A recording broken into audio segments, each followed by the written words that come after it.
Good morning, everyone. My name is Councillor Smith, and I'm the chair of this committee.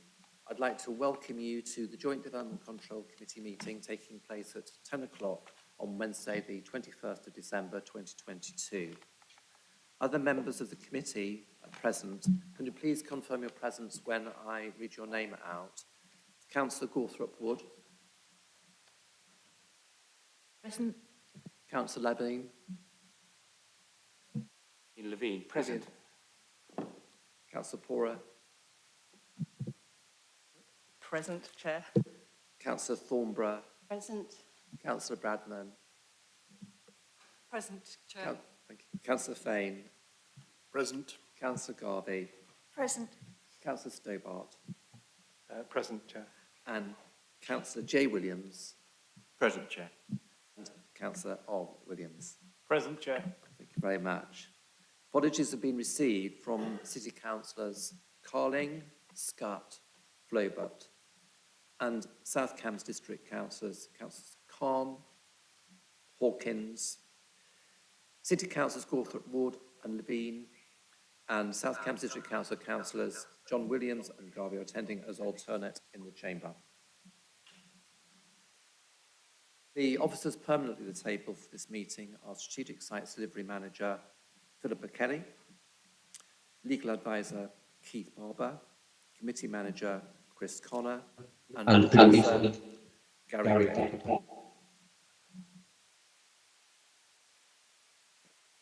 Just turning to housekeeping, copies of the agenda can be found on the City Council's website under Committee Meetings, Minutes and Agendas. Please try and refer to page and paragraph numbers within the agenda if you're referring to a specific paragraph or plan. Please ensure that you've switched off or silenced any other devices you have so that they do not interrupt proceedings. When you're invited to address the meeting, please make sure your microphone is switched on. When you finish addressing the meeting, please turn off your microphone immediately. Speak slowly and clearly, and please do not talk over or interrupt anyone. Please can those present in the council chamber note, everything on your desk, including your laptop screen, may be broadcast at some point. The camera follows the microphone being switched on, so councillors and officers are requested to wait a couple of seconds before speaking to allow the camera to catch up. Please raise your hand if you wish to speak. Please can those participating in the meeting via the Teams meeting indicate that you wish to speak via the chat column or raised hand option. Please do not use the chat column for any other purpose. The meeting chat is neither confidential nor private and can be subject to an FOI GDPR request. Make sure that your device is fully charged and you've switched your microphone off unless you are invited to speak. Please can meeting participants keep their microphone and cameras turned off until we come to the developer briefing you will be speaking at.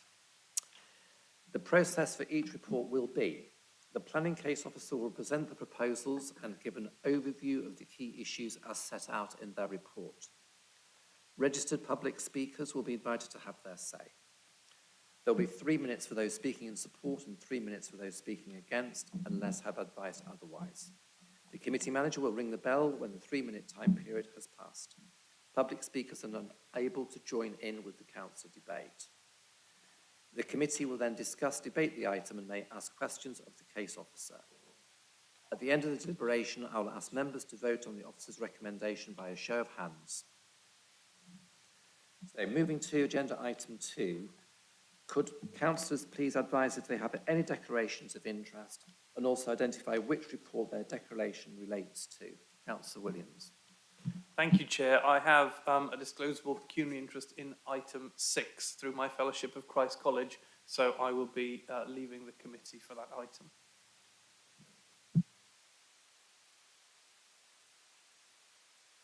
To agenda item 3, this is the minutes of the meeting of the 21st of September 2022, page 3 of your agenda.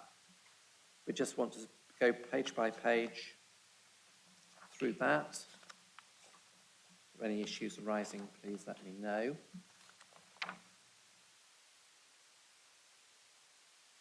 So can those, Councillor Bradman?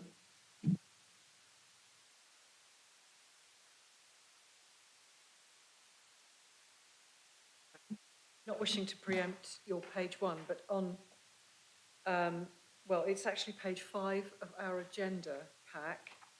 It's the report of the comments that were raised by the committee. Item 9, I think. Is that? No. XV, I've lost my Roman numerals. Requested further information on the location of post boxes on the site. I think that was letterboxes, because the answer given later on refers to letterboxes, and we were concerned about letterbox height.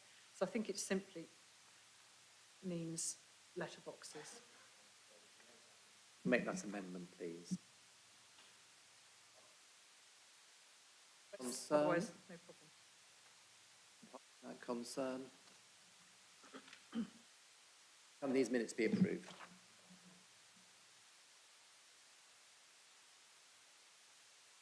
Councillor Thornberry, you're going to say something? Thank you very much. Can we just then turn to page 13 on your agenda? These are the minutes of the meeting of the 19th of October. And if there are any concerns, could you please let me know now? Councillor Brad. It's the same issue. This is on page 15, item 7.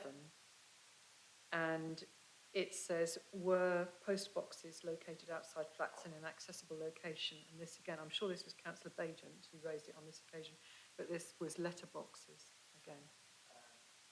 I think that relates to the post boxes. I think there's a view that when the post boxes are inside the flats, then local councillors find it difficult to communicate with their constituents. And so, so it is a quite important... I suppose that's whether you... I still consider those to be letterboxes, but maybe you call them post boxes. So we'll just change that to letterboxes.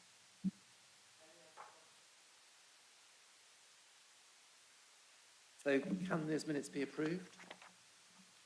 Agreed. Thank you very much. So, thank you very much. What's this? These are the minutes. I will sign those. Right, thank you very much. So if we can just now move on to agenda item 4, Planning Committee Site Visit Protocol. Could the Strategic Sites Delivery Manager please introduce this report? Thank you, Chair. So this item can be found on page 19 of your hard copy of the agenda. The officer-led site visit protocol builds on existing procedural guidance in respect of how committee site visits are conducted. And that guidance can be found under respective parts of the City Council's Constitution and the District's Ethical Handbook. So the protocol before you today confirms the procedure for requesting officer-led committee site visits and the conduct of those site visits. It strives to ensure consistency across the 3 planning committees which the Shared Planning Service serves. The protocol can be found in Appendix 1 on page 24 of your agenda.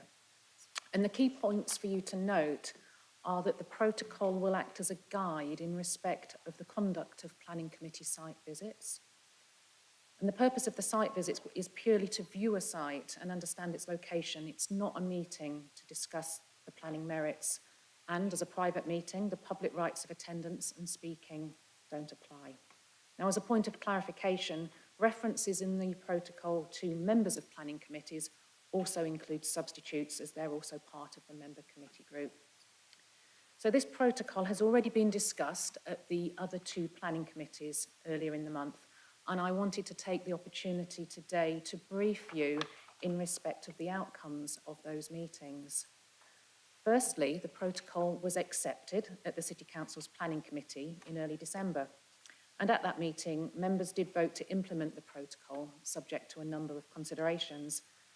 Some of those relate to the procedural arrangements of a site visit. For example, good practice would enable at least 2 weeks' notice of an arranged site visit and preference for a regular slot. And whilst those elements are considered good practice, which should be adhered to, it's not considered that the protocol needs specifically updating to reflect this. Some other points raised at that meeting relate to minor points of clarification and text changes to avoid repetition. There was also some discussion about who can request a site visit, and I'll come on to that aspect next when I refer to the District's Planning Committee review of the report.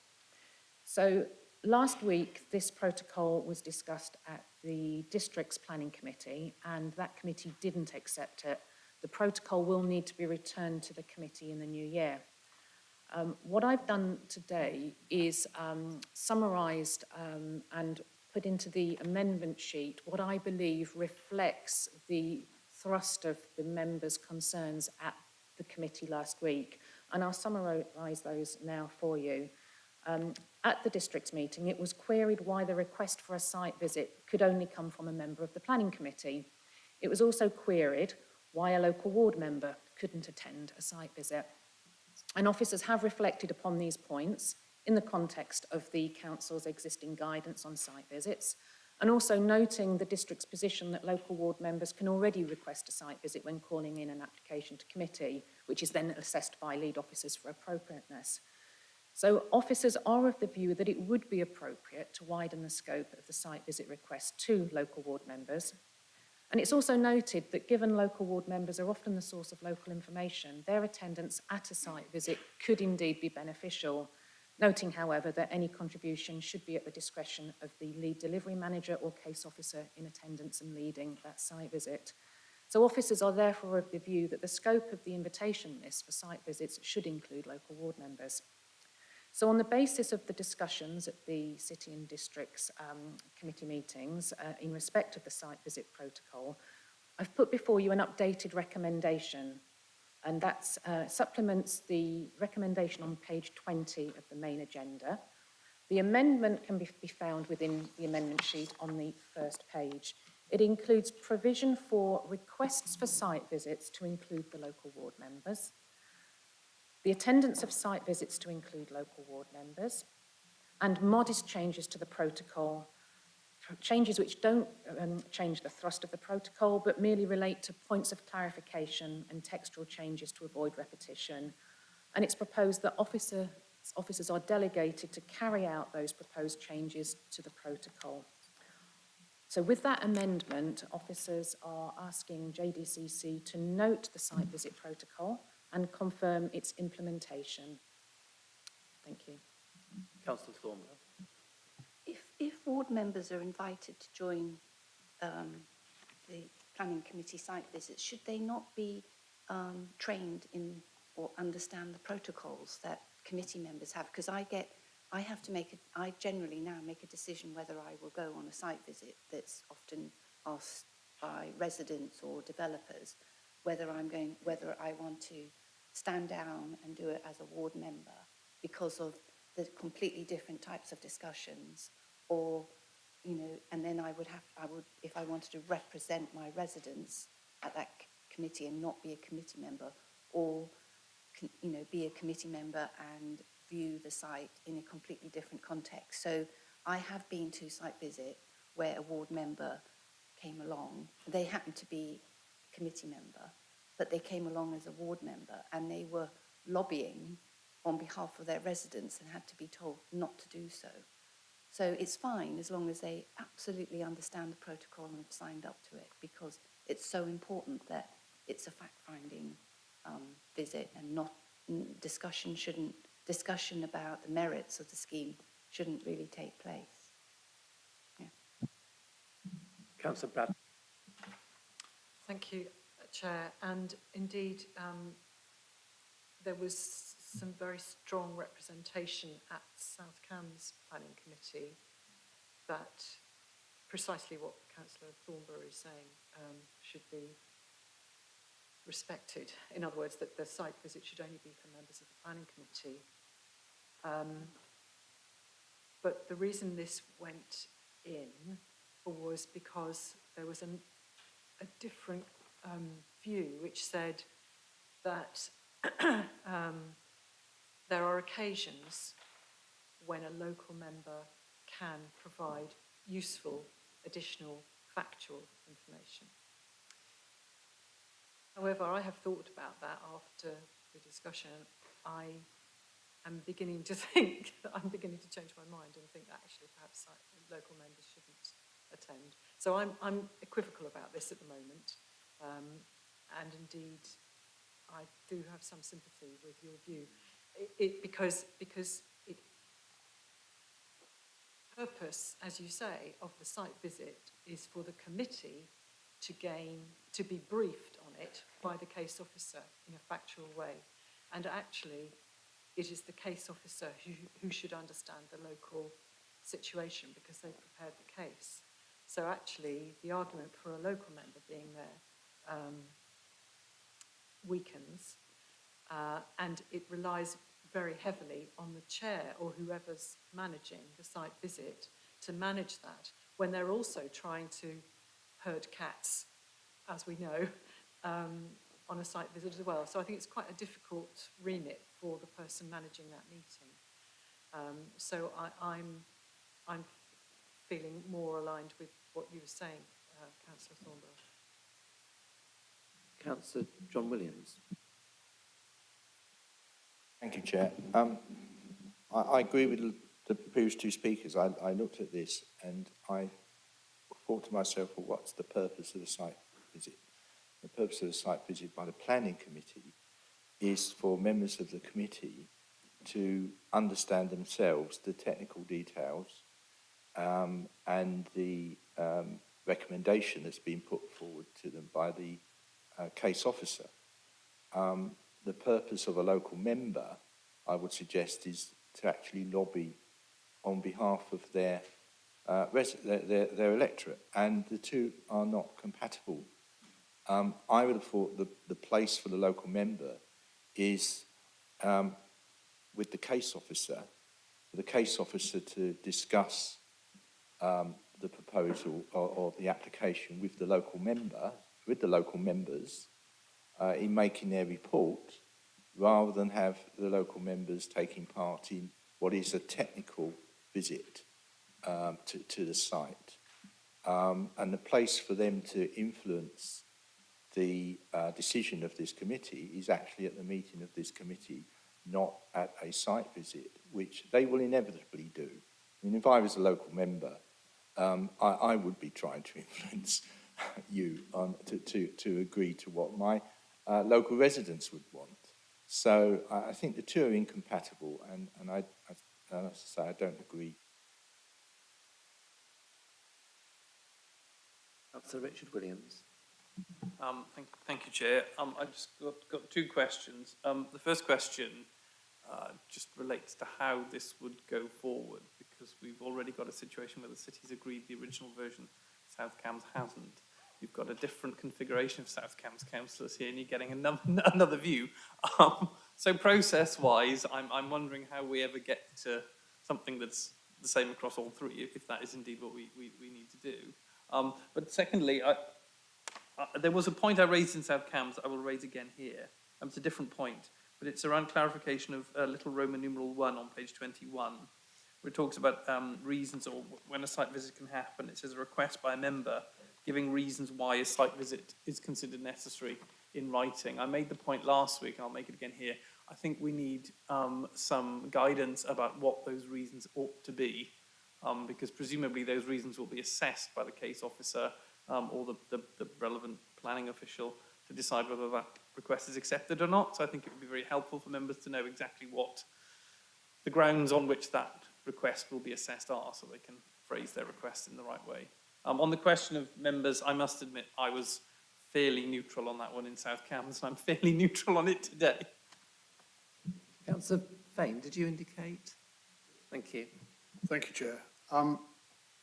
Yes, this issue of local ward members attending, that has been the convention in South Cambs, and I must admit I don't agree with Councillor Williams that it is incompatible with their role. It's just a question of ward members, as others, understanding the purpose of the visit and confining them to that purpose.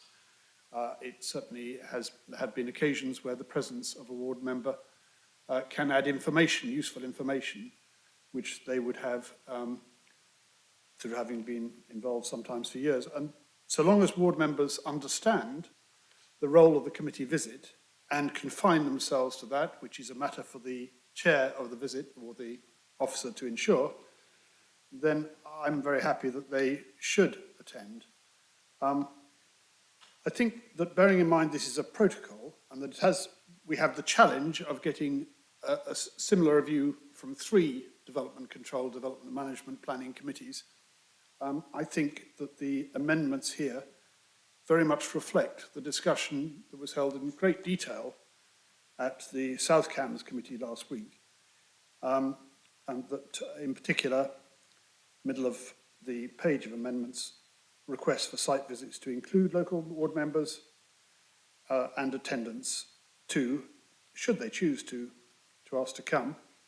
And I think therefore we should accept the recommendations, note this report and confirm implementation of the protocol. Obviously South Cambs will come back to it, but we were very clear that there was no need for the committee visits not to continue under existing protocols until such time as this could be formally confirmed.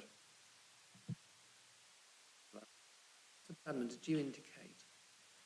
I did briefly, and I wanted to make sure we didn't conflate the two, which Philippa Kelly has helpfully put as 2 separate things. Whatever happens about small 2 and local members actually attending the visits, I do still believe that local members should be able to request a site visit. So those are 2 separate things. Thank you. Councillor Pora, and I've noted you've indicated, thank you. Thank you. I was just going to say exactly what Councillor Bradham just said. So I think definitely ward members should be able to call it in. I think possibly a solution might be that it's up to the officer to make sure that ward members who do attend are briefed and that any questions come through the officer. So, you know, so the ward member isn't sort of saying, here's what I think. So everything goes to the officer. I think it is an issue because people who aren't on planning committee haven't done the training. So I think we would need to be confident that everyone understood that, but I'm sure members are capable of doing that. I think I mentioned at the city one, I note that we say the applicant can attend. I know I've been on one site visit where the objector also wanted to come too, so it would be good to just have clarification in terms of equity, that if the applicant is there, can objectors ask to attend, can they not? You know, just because I think that's come up.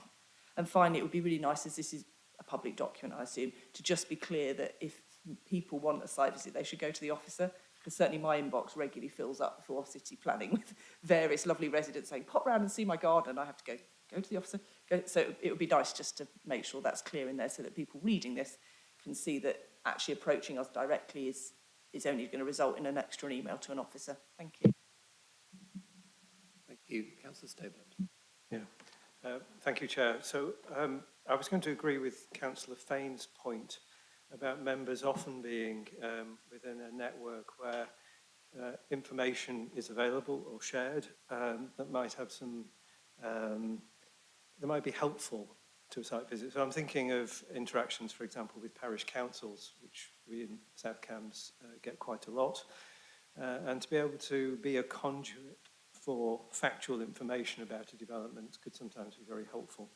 So I think you know, members are responsible people, and if they're briefed that this is a fact-finding visit and there is to be no lobbying, then I think that should be taken as said, and members just have to behave in that way. To have multiple site visits, I would think would be wasteful of officers' time, and it would be better to have a well-defined protocol for handling that, and then put the reliance on members to behave themselves. Are there any other questions? Because if not, I'm going to ask the officer to respond. Thank you. Chair, so I'll try and hopefully respond to all the points that have been raised today. Procedurally, whilst it clearly is the intention to have one document which covers all 3 planning committees that the Shared Planning Service serves, in reality that may not be possible. My view is that the city version should stand. It's already been approved by members of that committee, and it wouldn't seem appropriate to take it back if further changes are agreed under the districts and JDCC site visit protocol. Bearing in mind, you know, there will be scope to review how it operates, and potentially, we can look at maybe in a year's time doing that review and bringing the documents back. So that's the position procedurally. I think, Councillor Porrow, you made some really good observations about the responsibility for ensuring that the ward member is briefed. It does actually fall on the officers, but specifically the delivery managers for strategic sites and the development management teams. And that's certainly the takeaway that I'm going to be giving the rest of the teams, is that it's really important that the ward members are briefed in advance. Also that on the day of the site visit, that it's very, very clearly communicated about what their role is and how they interact, that it should be through the lead officer or the delivery manager. So it may well be that the delivery manager also needs to attend to support the case officer in those sort of in those particular cases. And there's potentially the need also for some more wider training that goes beyond sort of the planning training that you'll be used to annually. So that's a takeaway for us as well. But certainly we're aware of the responsibilities that opening it up more widely would raise. The point about can objectors attend? No, these are private sessions, and I think that's clear from the thrust of the protocol. I do appreciate, though, that there are circumstances where it is necessary for an applicant to attend, but these are quite unusual. Some of you may remember the site visit to Cambridge Airport. Members needed to go airside. There's a lot of security involved in that process. We needed the applicant to accompany us to be able to do that, to be able to visit the site safely. So I think that's covered that one. Actually, I think I've covered everything from there, unless there was anything else. I note that. I'm going to let it go. No, yeah. So, Councillor Williams, yeah. Thank you, Philippa. I think that's reassuring. But what is the legal situation if an applicant then says that this committee was unduly influenced at the site visit by a local member representing the opponents to an application? What is the legal position on that? Keith, you're to.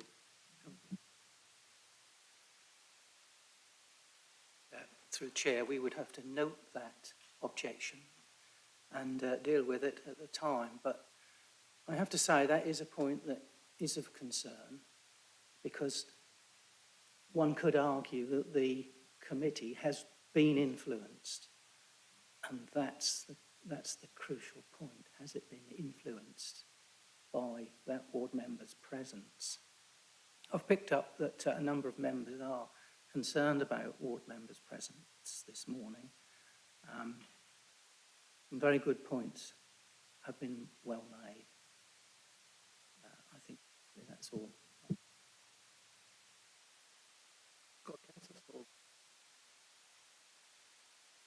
I actually think that there should actually be one protocol for all three committees, and if ward members, if it's agreed here that we and South Cambs that ward members will be invited as long as they're completely aware of the protocol and etc., then I actually think we should go back to the Cambridge City Planning Committee, because it wasn't discussed as, it wasn't an option that ward members come, and I think it'd be much better if we had one protocol for all three committees for the administration carried out by the officers.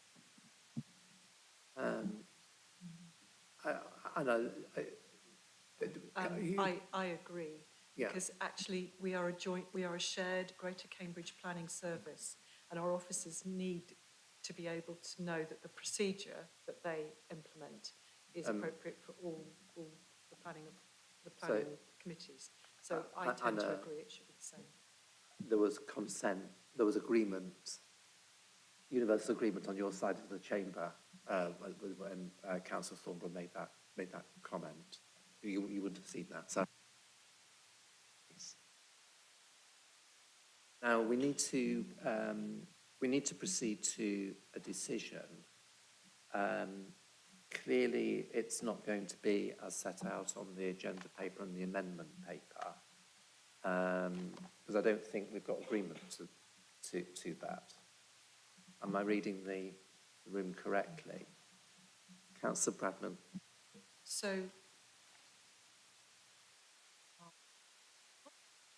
handling this might be, and I'm not saying we do this, but I'm just suggesting it as a possibility, is that we, this committee proposes removal of note 2.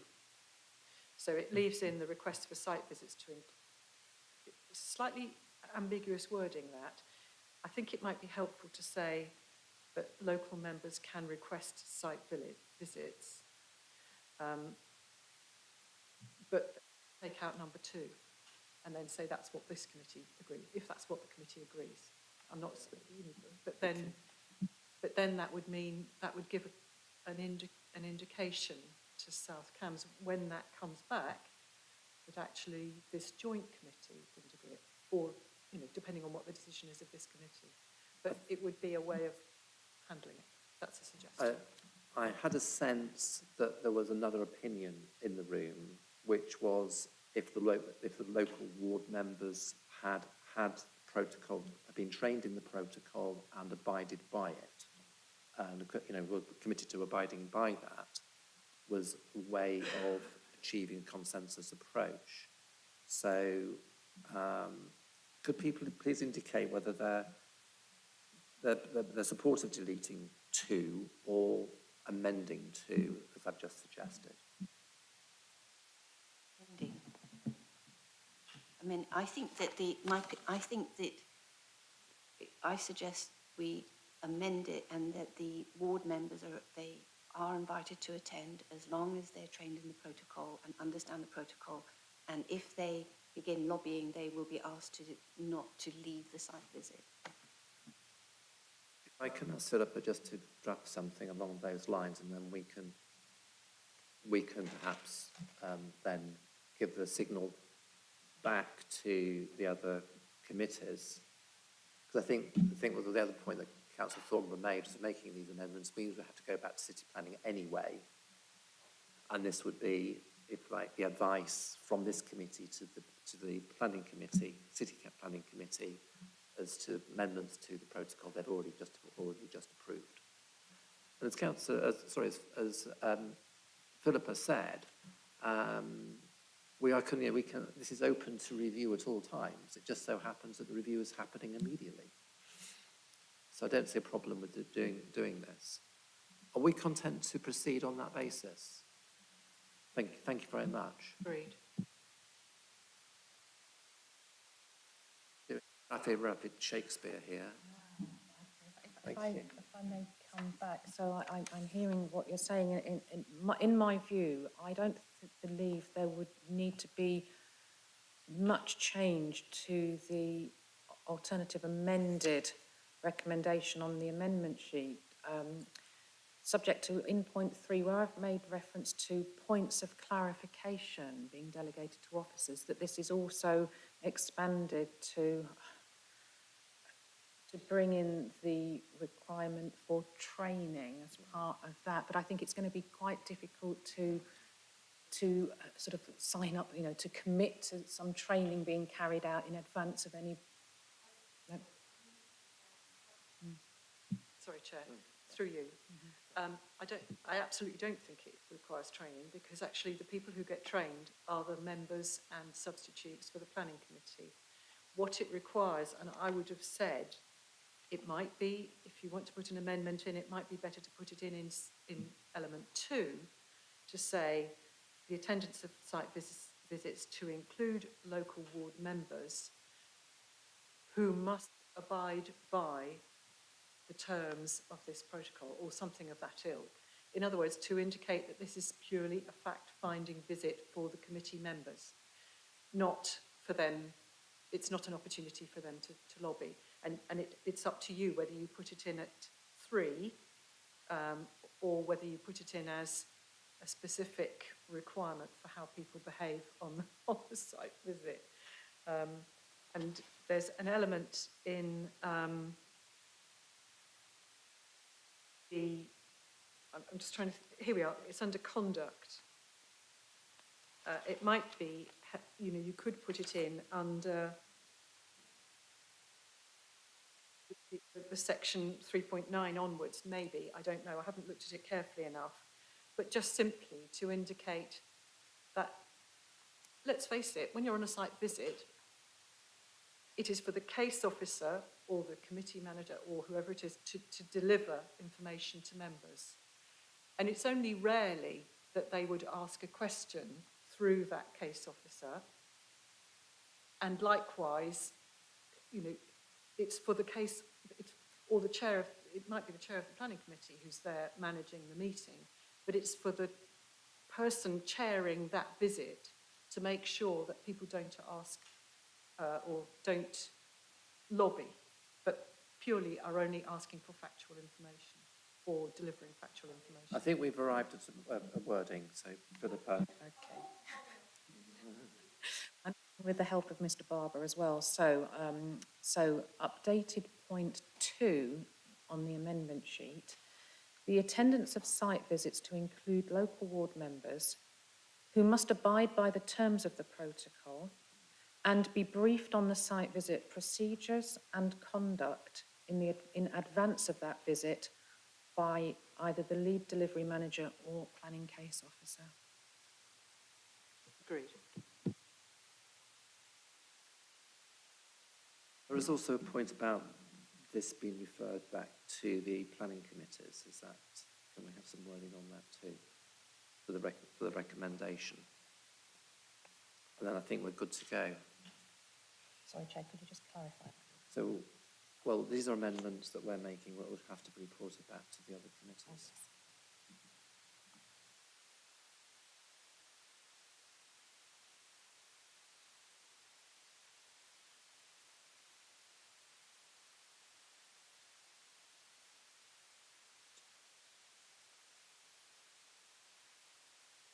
So Philippa's going to read the recommendation and we'll take it to a vote.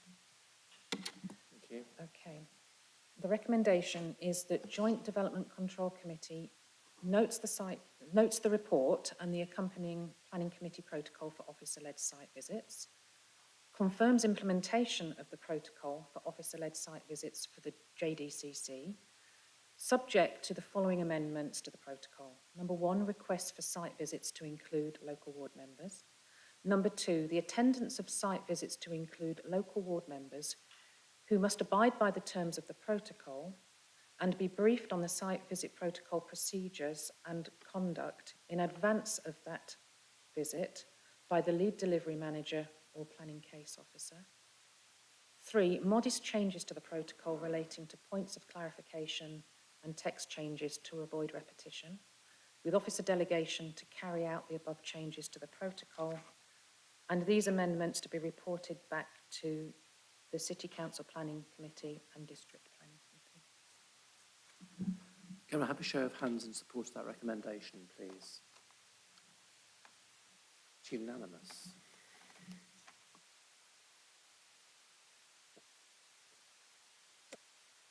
Thank you.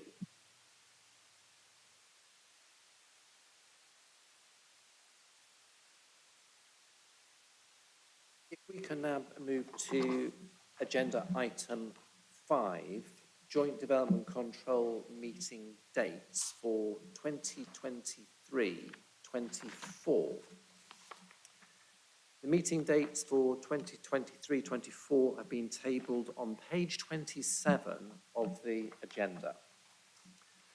The dates proposed follow the informally agreed schedule that the Joint Development Control Committee meets on the third Wednesday of the month, with the exception of January 2024, when meetings are pushed back a week due to the bank holidays over the Christmas period. Please can members note that for the July 23 meeting, the meeting will need to be held at Camborne, as the Guildhall has been booked for ARU graduations. City and South Cambs Democratic Services have been in discussion about this.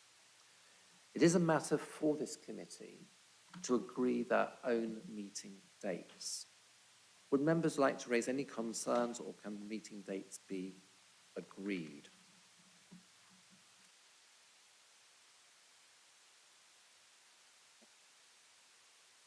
this point. So, well, Hannah, can you? Thank you, Chair.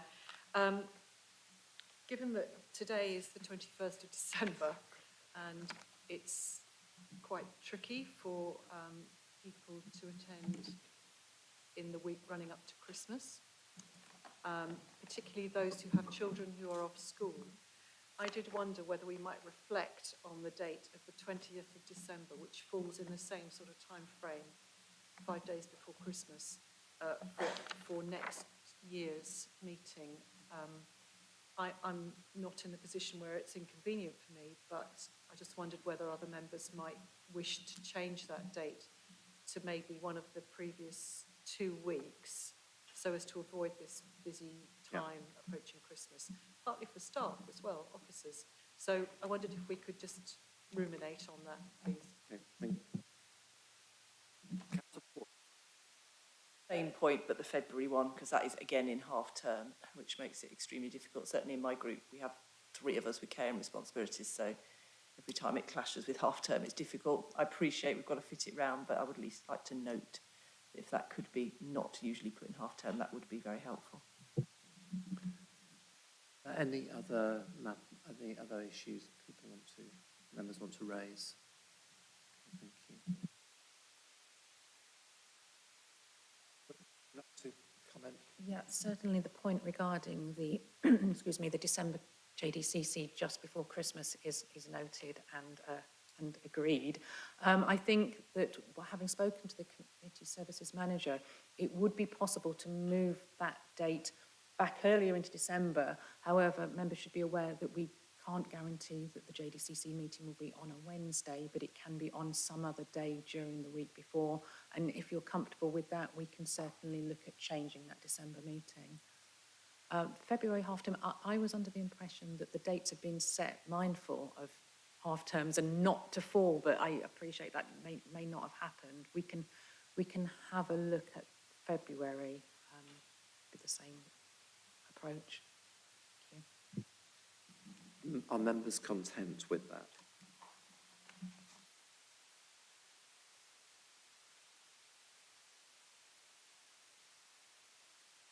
Sorry, are you suggesting that we then review that date on the 20th of December and just check that the 21st isn't half term for the schools in question?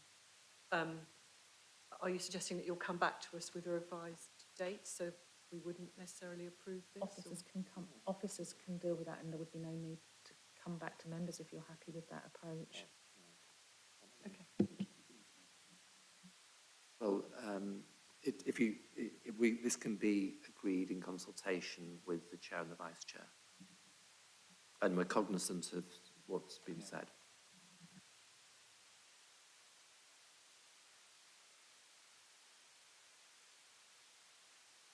We can now just then move to agenda item 6. Thank you, Councillor Williams.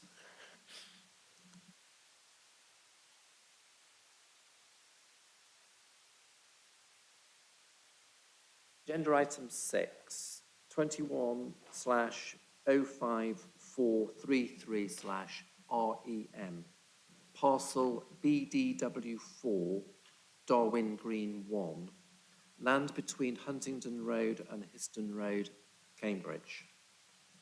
Please could the Principal Planning Officer introduce this item?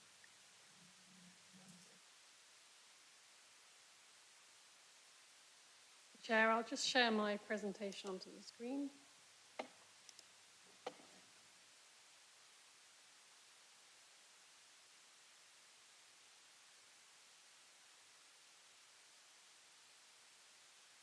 Okay, this is the Reserve Matters application for the 4th housing phase on Darwin Green, known as BDW4. The proposal includes 342 dwellings with associated internal roads, car parking, landscaping, amenity and public open space. The reserve matters for approval include access, appearance, landscaping, layout and scale. And the application includes the approval of details for the related partial discharge of conditions on the outline consent. Those are conditions 8, 10, 14, 17, 18, 25, 26, 28, 35, 40, 49, 58, 62, 63, 66 and 69. And this is an application that members may be familiar with from the briefing, the officer briefing given back in October. Members will also be familiar with Darling Green from previous parcels, including BDW2 and BDW5 and 6. And I think it's fair to say that this application has really built on some of the lessons learned from those earlier parcels, not least the feedback that committee have given on those occasions. So for orientation, here, just get my pointer on the screen. For orientation, here is Huntington Road and Histon Road, and we have Lawrence Weaver Road coming into the site here. The BDW4 parcel is on the northwestern side of Darwin Green, and this image here is just showing you where that site is located relevant to parcels BDW1 in the local centre, which have been constructed, parcel BDW2 down in the south, BDW5 and 6 up in the north, and BDW3, which is the other live planning application currently under consideration at the moment. The parcel is encircled by the Infrastructure Reserve Matters Consent, which is shown here on the right-hand side, and that includes the retained public footpath and the orbital cycle route along the northwestern boundary, as well as the green corridor on the northeastern boundary, the primary road and Central Park to the southeast, and the green corridor on the western side of the parcel here. And so what I've included this image just to show you what's already been approved. The deadline of the application site was amended during the course of the application to include some elements of the primary road and the green corridor on the western side to incorporate changes to the design to allow highway and play spaces respectively to respond to the detailed design for this parcel. Now, the green arrows on this slide just show you the directions of some of the photographs that I'll show you on the next slides. So, firstly, the photograph on the left is showing you, is taken from this point here on the eastern corner. So looking into the site, and it's showing that the site has been cleared as part of the construction compound. But it's also showing that this road here and this road here are the main primary roads which have been constructed to base course level in accordance with that infrastructure consent. And the photograph on the right-hand side is taken from this point here. Sorry, there's a bit of a delay there. It's taken from this point here. My red cursor doesn't seem to be moving, but it's the lower of the green arrows on the right-hand side. There we go. That point there. And that is looking towards the rear of the retail block at the local centre. Again, as you can see, under construction. This next slide is just showing you the area to the northwest of the site. So if I just flick back a couple of slides.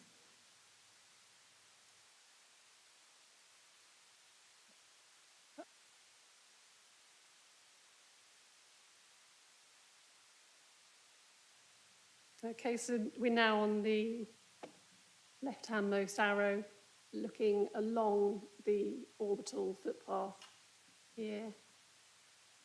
Sorry, the orbital cycle route and the public footpath. Structure reserve matters. So what I've shown you here is just what's been approved under that infrastructure reserve matters. So this section is as if we're looking in the same direction. We've got the retained hedge with the public footpath, we've got the drainage swale, and then we've also got the orbital footpath, cycle route, sorry, on the other side. And that's what we're seeing in this photograph here. This is showing the orbital cycle route, you may just be able to make out the swale and the retained hedge. But it's this line here, which is in the edge of the BDW2 parcel. The application has been subject to extensive engagement and collaboration with officers, including pre-application discussions and a series of workshops that were carried out during the course of the application. The proposals have been reviewed twice by the Cambridgeshire Quality Panel, and the applicant has responded to their feedback as summarised in the committee report. The proposals have also been reviewed by the Disability Panel and have been subject to an officer briefing with members of this committee in October. And a series of amendments were submitted during the course of the application, and appropriate consultation was carried out as detailed in the committee report.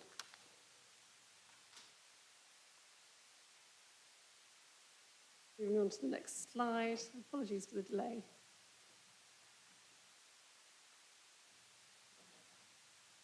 It's obviously just taking a little while. Here we go. Okay, so the parcel occupies a central position within Darwen Green. And this slide is showing the wider context in relation to the site allocation and current proposals for Darwen Green 2 and 3 to the north. So the parcel, its position means that it is important for connections east-west between the BDW 5 and 6 parcel and the local centre, as well as north-south between the Central Park, BDW 3 and Windsor Road connection, kind of moving northwards into Darwen Green 2 and 3.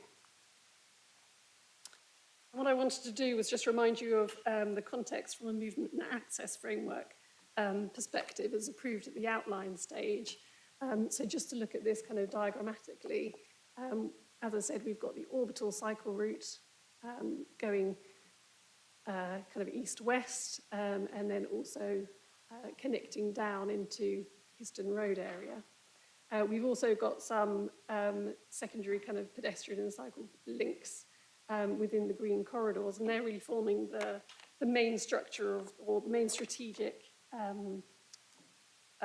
movement framework throughout Darwen Green. And the diagram on the right-hand side is showing the motor vehicle access. So you'll see that the primary road, shown here in the dark blue, goes through the development in this location. And what we have on the along the southeastern edge of BDW4 is the bus route. So this has a bus gate which prevents private motor vehicle access in this location.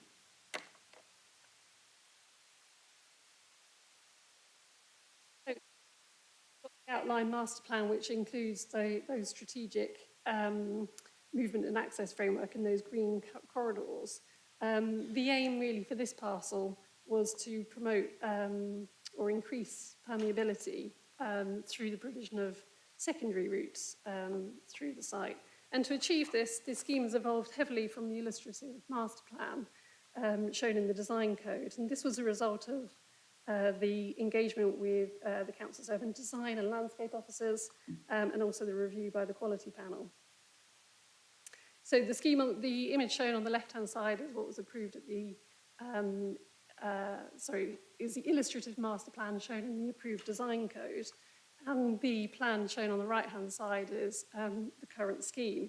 So the scheme maintains the key principles from the design code, including the strong frontage to the park along the southeastern boundary, the pockets of openness on the park frontage, and the secondary route that runs parallel to the park, creating those strong links east-west to the local centre.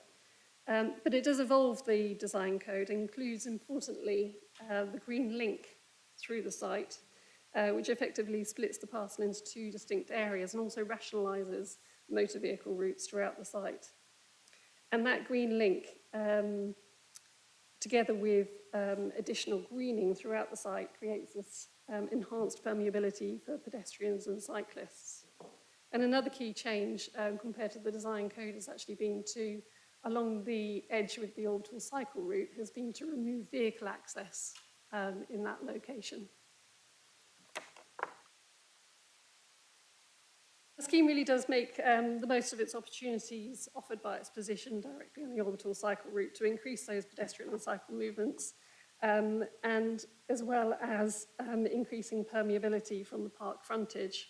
So this slide is just showing all of the kind of secondary routes through the site.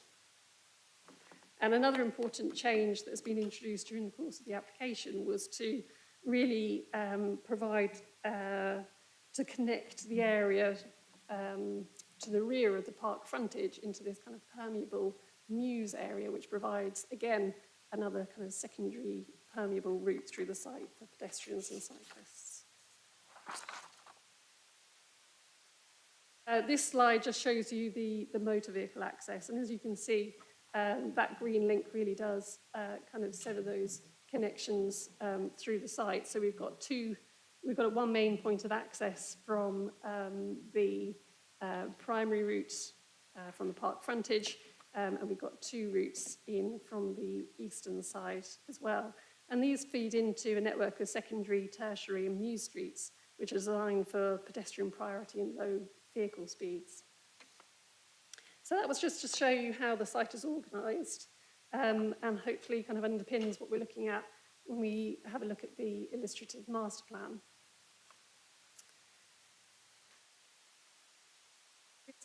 The site is split into kind of 6 character areas, which I will just run through in turn. But I wanted to just touch on or explain what the site achieves in terms of housing delivery.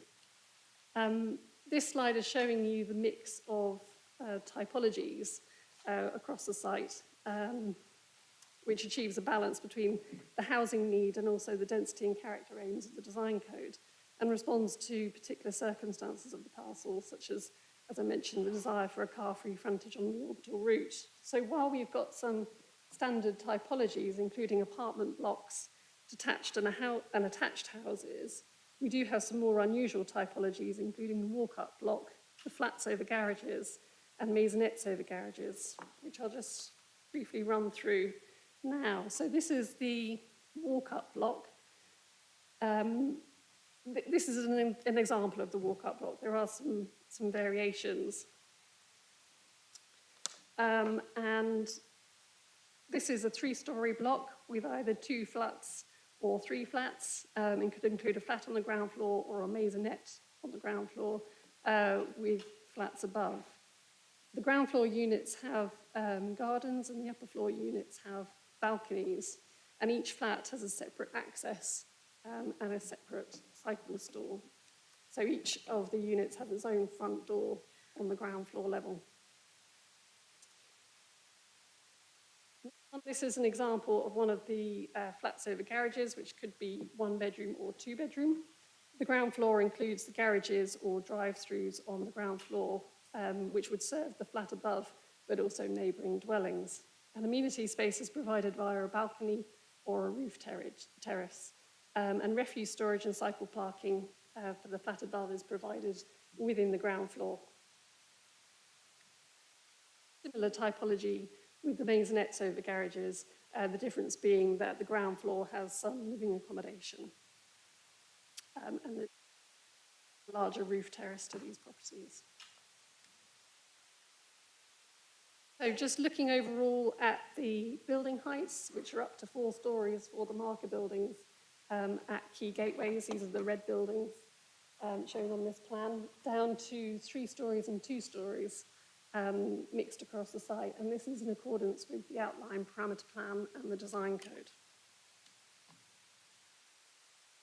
In terms of the affordable housing provision, this has been discussed and agreed with the strategic housing team and is covered in the committee report.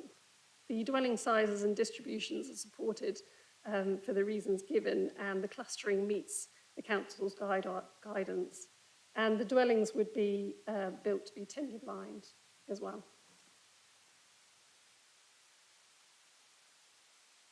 So what does all this look like? I'm going to run through each of the character areas. Firstly, the green edge on the orbital route.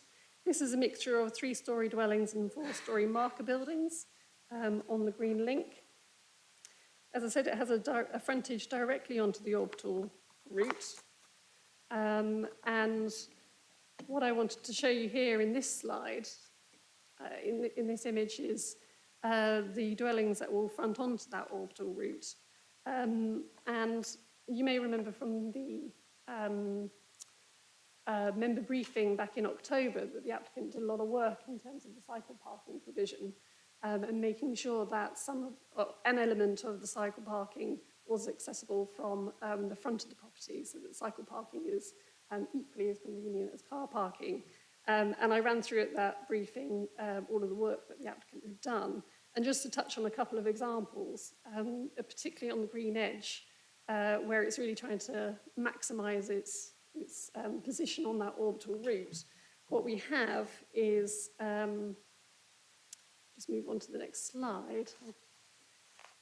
What we have is this is the orbital edge here along the top, and we have direct access into the cycle store from the orbital cycle route. And what that looks like on the elevations is an extra door here, providing that direct access. And so car parking is all accessed via the mews to the rear of the property. And again, the applicant has done some work in terms of demonstrating how car parking spaces can be used more flexibly in the future, or if they don't have the same need for cars. And so looking at how those spaces can be used for alternative storage of cycles or alternative vehicles, or alternative uses, such as a patio space. Moving onto the Green Link.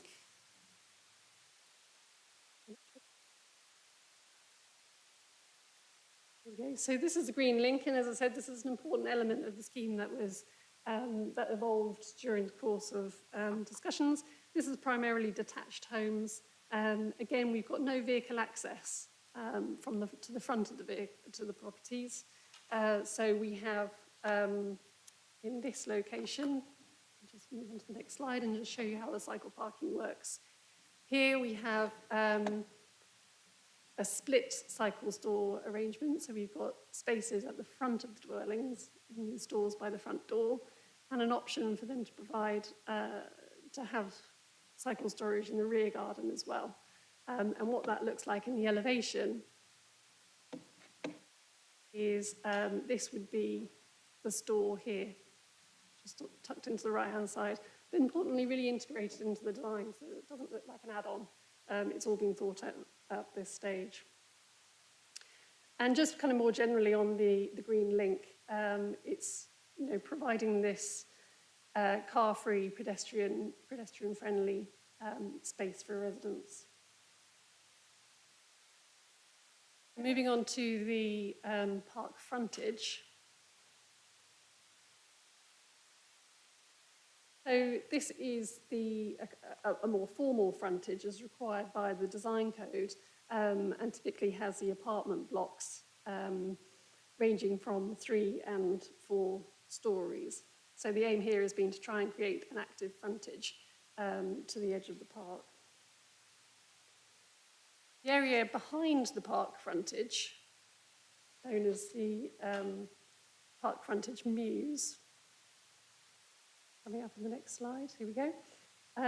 Again, this is an area that evolved quite significantly during the course of the application. The aim was to change what started off as essentially a series of parking courts at the rear of those apartment buildings to link it together with the landscape spaces so that these spaces become more attractive, both in terms of providing pedestrian and cycle routes through the site, but also allowing opportunities for these spaces to adapt in the future. Again, if parking declines, you could use these spaces potentially for more community activities or enhanced landscaping. So trying to maximise the value of what you get from what would otherwise have been car parking courts. And these feature these mews properties with, these are the fogs, the flats over the garages. Onto the secondary street, this is more of a traditional layout with attached and detached houses, some of the similar typologies that we've seen used elsewhere on earlier parcels of Darwin Green. And onto the tertiary street.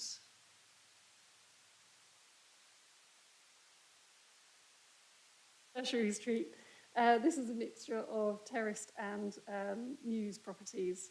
And one important element that evolved during the course of the application was really to enhance some of the street greening. This provides some softening to the appearance, as well as some sustainability and kind of noise attenuation benefits as well. So using things like these climbers in front of properties. Very finally, on the character areas, we've got the local centre, Mews Street, and I showed you in that photograph the rear of the retail blocks. So this would be the properties that would kind of interface with that. And again, it's these Mews type properties. So onto landscaping and open space. The open space has been provided in excess of the outline requirements as detailed in the officer report. And that's been achieved through the changes to include the green link and to really enhance these green gateways, particularly from the park frontage area. And the landscaping scheme has really evolved during the course of the application to work really hard to achieve multiple benefits. So firstly, the requirements for play spaces. The open spaces incorporate the play spaces. So we've got laps shown here throughout the green link and also in the within one of the gateway spaces, as well as the lap that was approved in the green corridor to the west of the parcel. And that does accord with the outline play strategy and does provide good coverage across Darwin Green.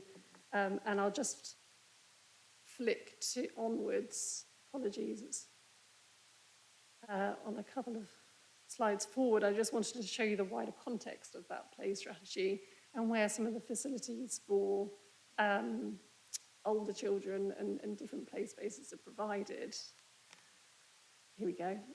So you can see here on this slide the play facilities for older teenage children being provided within the central park, and the whole of the site is within the catchment area of those facilities. Just going back to look at some of the other aspects of the open space. Sustainable drainage features have been integrated into the landscape, including some rain gardens, surface water channels, an attenuation pond and permeable paving, and that's supported by the lead local flood authority. Opportunities have been taken to enhance biodiversity, which has resulted in a net gain in biodiversity compared to the outline scheme. And this includes bird boxes and bat boxes, bee posts, bee bricks, hedgehog holes in all garden fences, and pollinator-friendly planting. That's shown on this slide. And then on, as a result of some of the feedback discussed during the course of the application, opportunities have also been taken to incorporate edibles, including fruiting trees and hedges into the planting. So the landscaping scheme is working quite hard, and this in turn has created a really high quality landscaping scheme shown on the images just coming up on the next slides.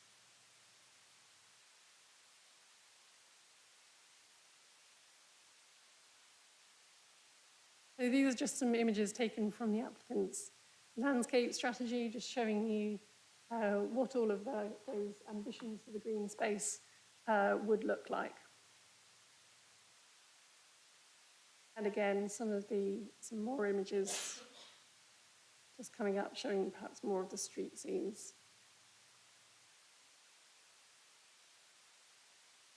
On from that, and hopefully what will come up next is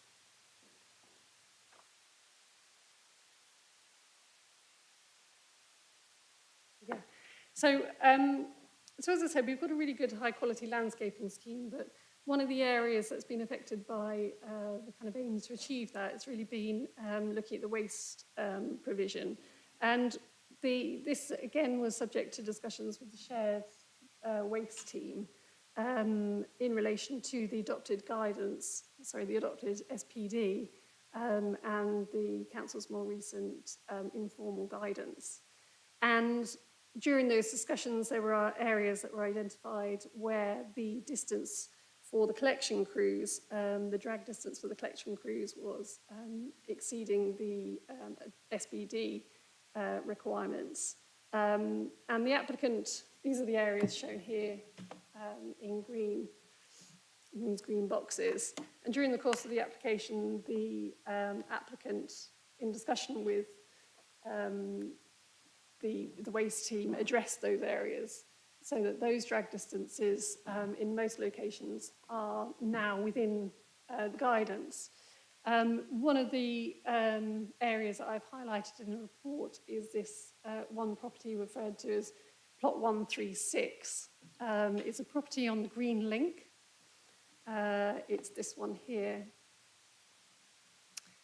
And in an effort to try and reduce the drag distances for crews, a collection point was created here. You can just see where my cursor is moving.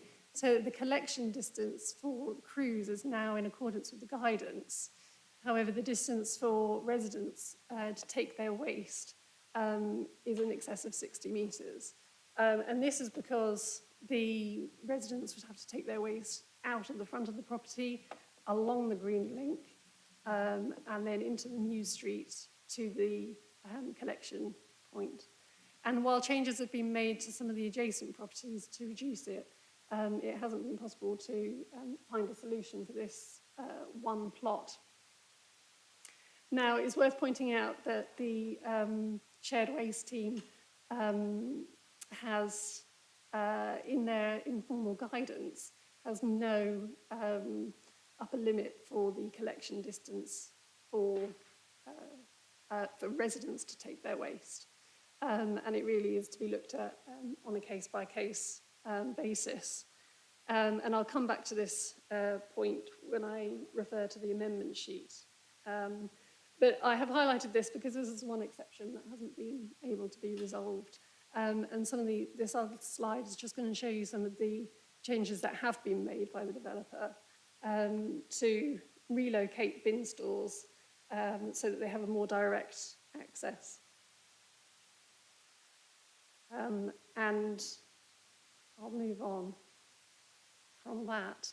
But the final slides were really just to bring it all together and show you some of the street elevations and how this would create a mixed community and a good place to live. And as I've said throughout, there have been many changes to the scheme, substantial changes that have been as a result of collaboration with officers and following review by the quality panel, and as a result of the standards that the committee set on previous parcels.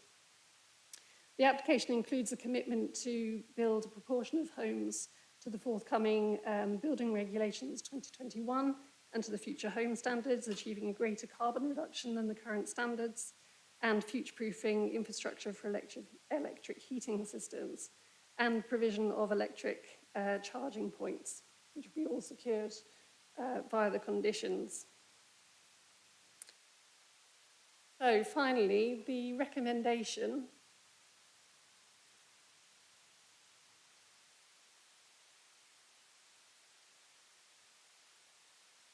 included this kind of flyover image just to pull it all together and show you what that might look like.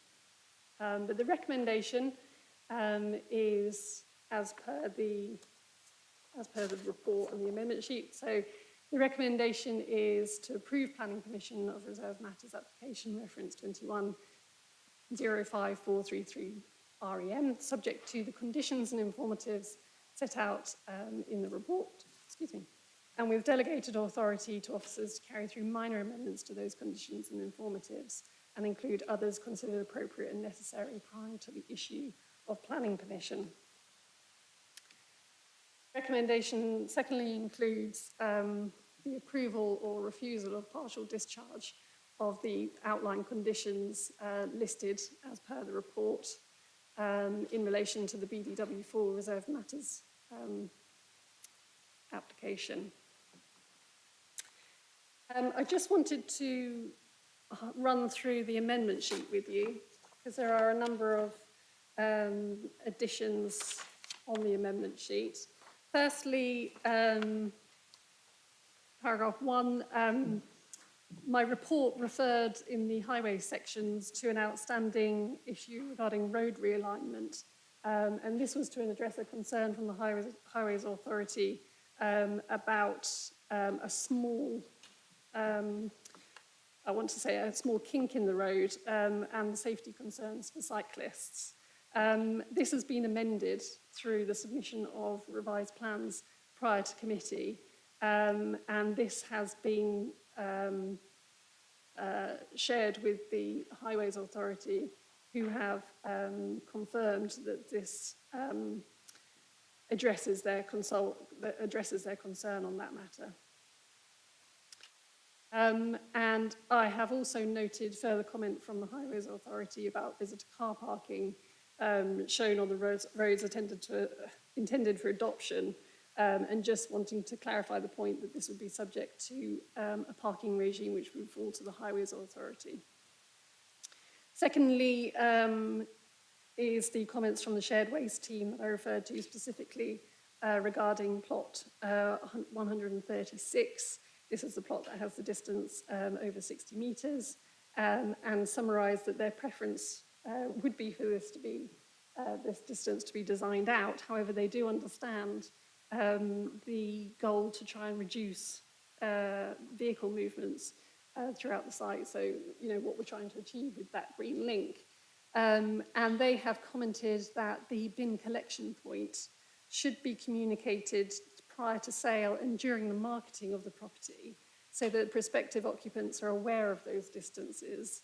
And to that effect, I have recommended an additional condition, 26, which is listed further down on the amendment sheet. And any resident who requires an assisted bin collection for that property due to disability or mobility issue is welcome to request this. Moving on to paragraph 3, there is an amendment to the text in relation to compliance with section 106 obligations, that's paragraph 1212, and it is suggesting an amendment to the last sentence just to note more clearly that breach of planning control is a material consideration, and that the weight to be given to a breach is one for the decision maker. However, in the circumstances of the current application, officers are recommending to members that the breaches in question are not sufficient as to warrant significant weight. And that comment is made in relation to paragraph 1212, but I think the principle applies throughout the report. There are other instances where that is mentioned. There are, in the pre-committee amendments to the recommendation, there are some changes to the recommended conditions. These are following comments from the applicant and are really points of clarification that don't change really the substance of those conditions. And then paragraph 8 onwards, as I mentioned, that is the additional condition 26 in relation to the bin collection point.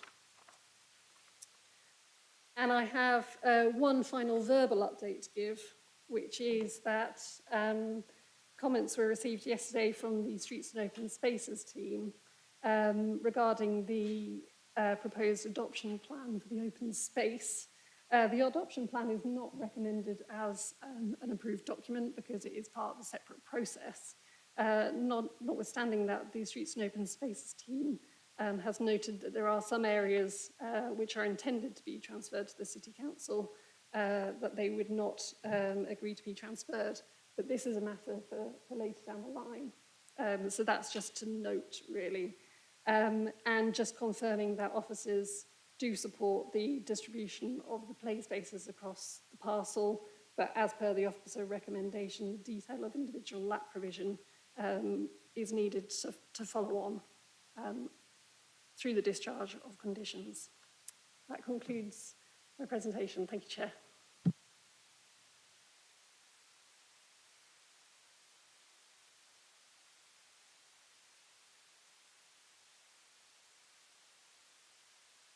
I turn to the public speakers. I remind you, this is Chris Fry. I remind you that you have 3 minutes to speak, and the committee manager will advise you when you reach three minutes. Thank you. Over to you, Chris. Thank you. Okay, thank you, Chair, and members of the committee and members of the public today for listening. So, by way of introduction, my name is Chris Fry. I'm the planning manager for Barratt Homes, Cambridgeshire. My role today is to briefly speak on behalf of Barratt Homes in support of this application. As you've seen from the detailed presentation, the parcel provides a range of house types from flatted blocks to Fox to walk-up units and dwelling houses. A total of 342 dwellings are proposed, of which 137 will be affordable.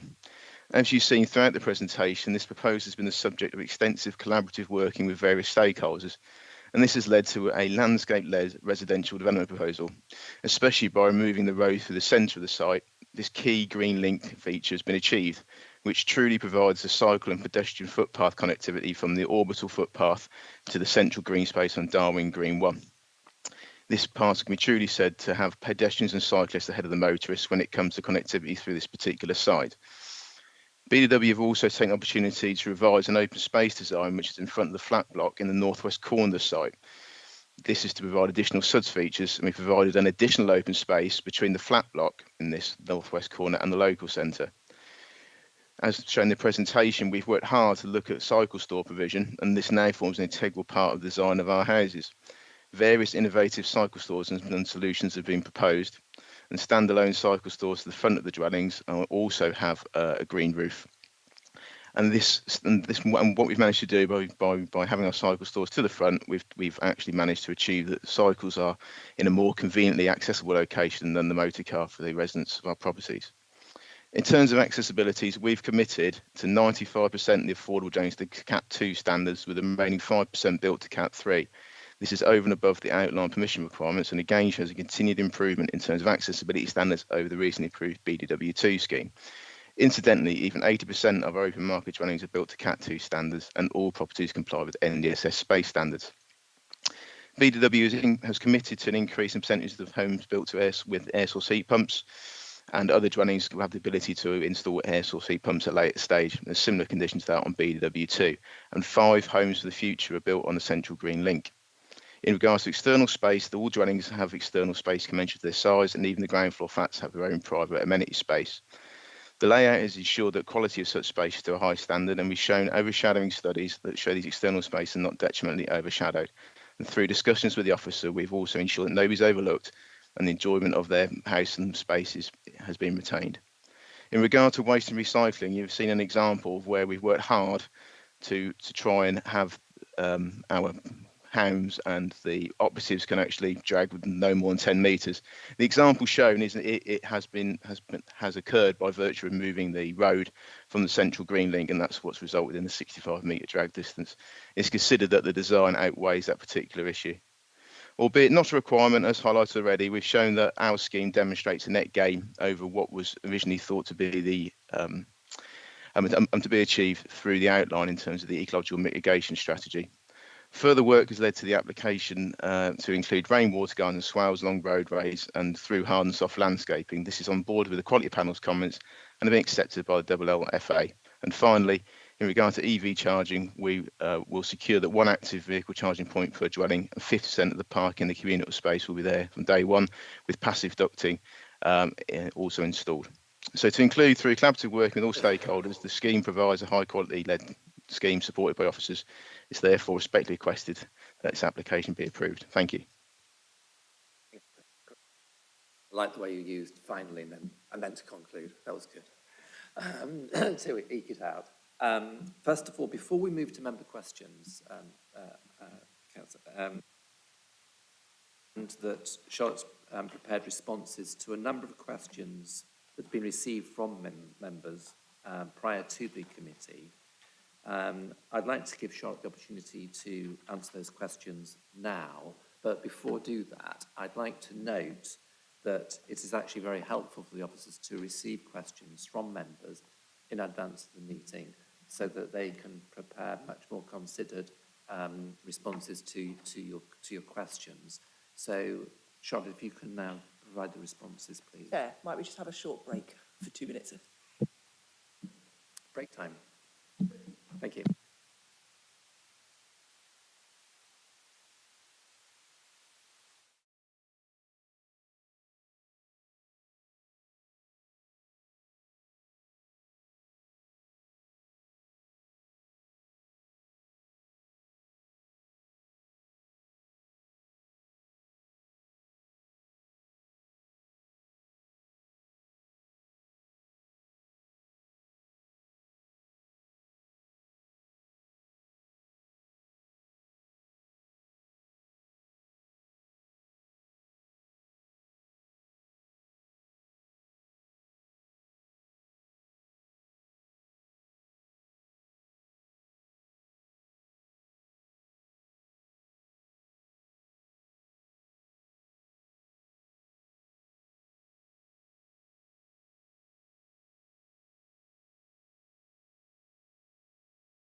So, Charlotte, can you now please answer the questions that have been put to you prior to the meeting? Thank you. Thank you, Chair. So questions I received in advance of the committee were from Councillor Porra. I received 9 questions, which I'll run through in turn. So the first question was on car club spaces. Are there any proposed as part of this application? And if so, how many? And will they have EV charge points? So car club spaces are controlled by condition 48 on the outline consent, which requires 3 spaces to be provided within the local centre and 2 spaces to be provided at the eastern end of the site, which have been provided within BDW 5 and 6. So there are no spaces proposed within the current parcel. However, there are some off-street visitor car parking bays, which I think would provide the opportunity to be converted potentially in the future if there is demand. The second question was on garden size, in particular 2, 3 and 4 bed houses. What are the minimum and near to minimum sizes by house type and size, and which way do they face? So we don't ask for information on garden sizes specifically from the applicant. However, this has been assessed in my committee report within the residential amenity of future occupants section. And as touched on by the applicant, they did undertake an audit of the scheme to ensure acceptable separation distances, which in turn generated acceptable garden sizes. And that really was another of the lessons learned from previous parcels about the size of some of those gardens. And also, as mentioned by the applicant, shadow studies were provided and a sunlight and daylight study was provided for some particular gardens that officers wanted to interrogate in more detail. And that assessment is provided in paragraphs 15.3 onwards in my report. Third question, of the flats, how many are single aspect and do they have other measures in place to mitigate this? So as per paragraph 19.8 of my report, all flats are dual aspect. The flats over garages are dual aspect, many with windows on the side elevation or others with restricted open windows on the rear elevation. On letterboxes, noting the condition about letterboxes being a certain height, but are these all externally accessible?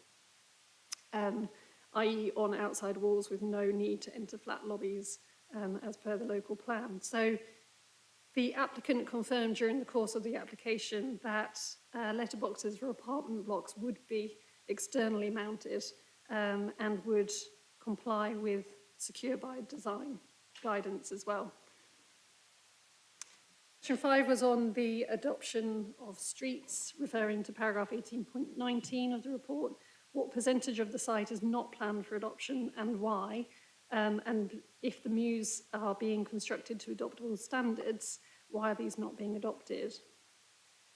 So as I mentioned, the adoption plans are indicative at this stage and would be subject to a separate process with the Highways Authority.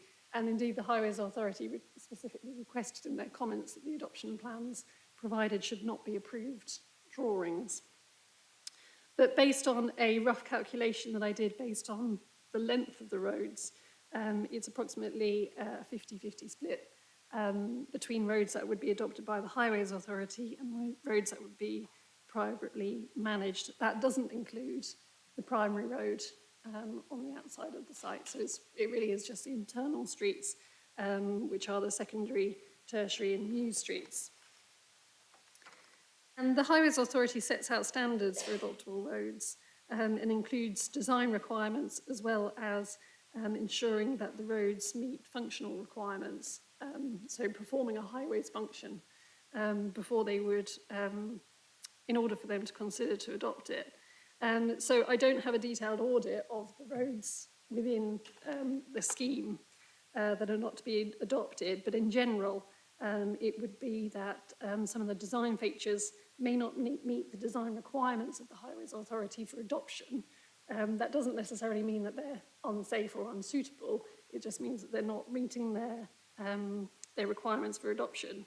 And we've had to balance some of those highways requirements with the placemaking and character benefits as well that we're seeking, particularly in those muse streets, trying to create kind of, streets that are more conducive to some of the social elements as well that we're interested in.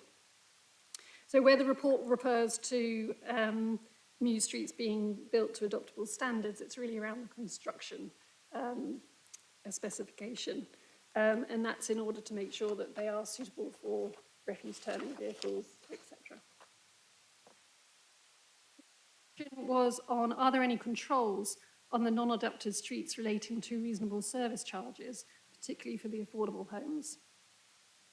And the Section 106 agreement does require that the service charge levels for affordable housing is agreed in advance with the City Council and should be kept as affordable as possible, having regard to the need for equity with all parties paying for the common services. Question 7 relates to the phasing plan and the Section 106 triggers referred to in paragraph 12.12. Is there any update on which triggers have not been met and plans to address this? I have recommended that this is followed up separately for the reasons that I stated and clarified on the amendment sheet, that while the breaches are kind of material, it's officers' recommendation that they shouldn't be given significant weight. So we do have an application to update the phasing plan in at the moment, which is intended to provide a briefing to members in the new year on that. And we have previously given up an update on compliance with Section 106 obligations to members and kind of happy to provide updates on that as a separate stream. The 8th question was on the enhanced local area of play referred to in 16.5, and the report mentions that the red line has been amended to accommodate more of that open space. So does that mean that we're effectively double counting? I have addressed this point in paragraph 16.2, where I've noted that I have excluded the areas of open space that were already approved under the infrastructure reserve matters consent in the local centre, so that we haven't been double counting. Finally, question 9 refers to gas boilers. It would be useful to know how much discussion was had with the developers about the use of gas, although noting that future fitting to allow change to air source heat pump in the future. Now, the approach proposed under consideration for this application is to secure a phased approach, and the future proofing has been agreed. And this is a strategy that has been used on previous parcels of Darwin Green. So the good work that we've done to secure some improvements over and above the outline requirement has been carried forward to this application. Thank you, Chair.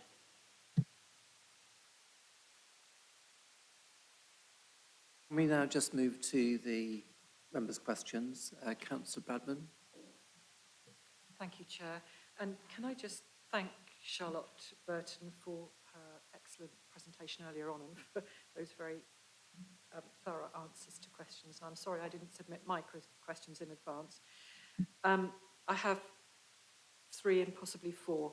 So the first one relates to on 3.11, paragraph 3.11 on our page 35, condition 10 clearly refers to youth facility and children's play provision.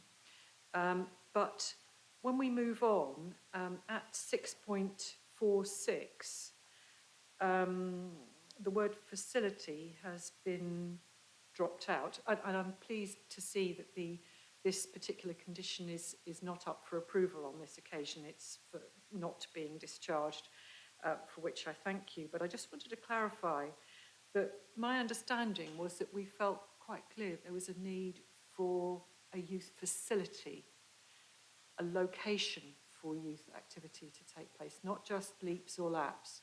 So I just wanted to clarify whether there still is a requirement to provide a youth facility.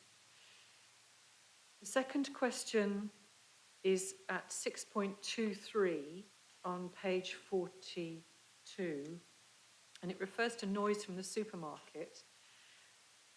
And I just wanted to clarify whether this has taken account of deliveries both early and late, early in the morning and late at night to the supermarket, and whether you feel that the provision is sufficient to deal with that.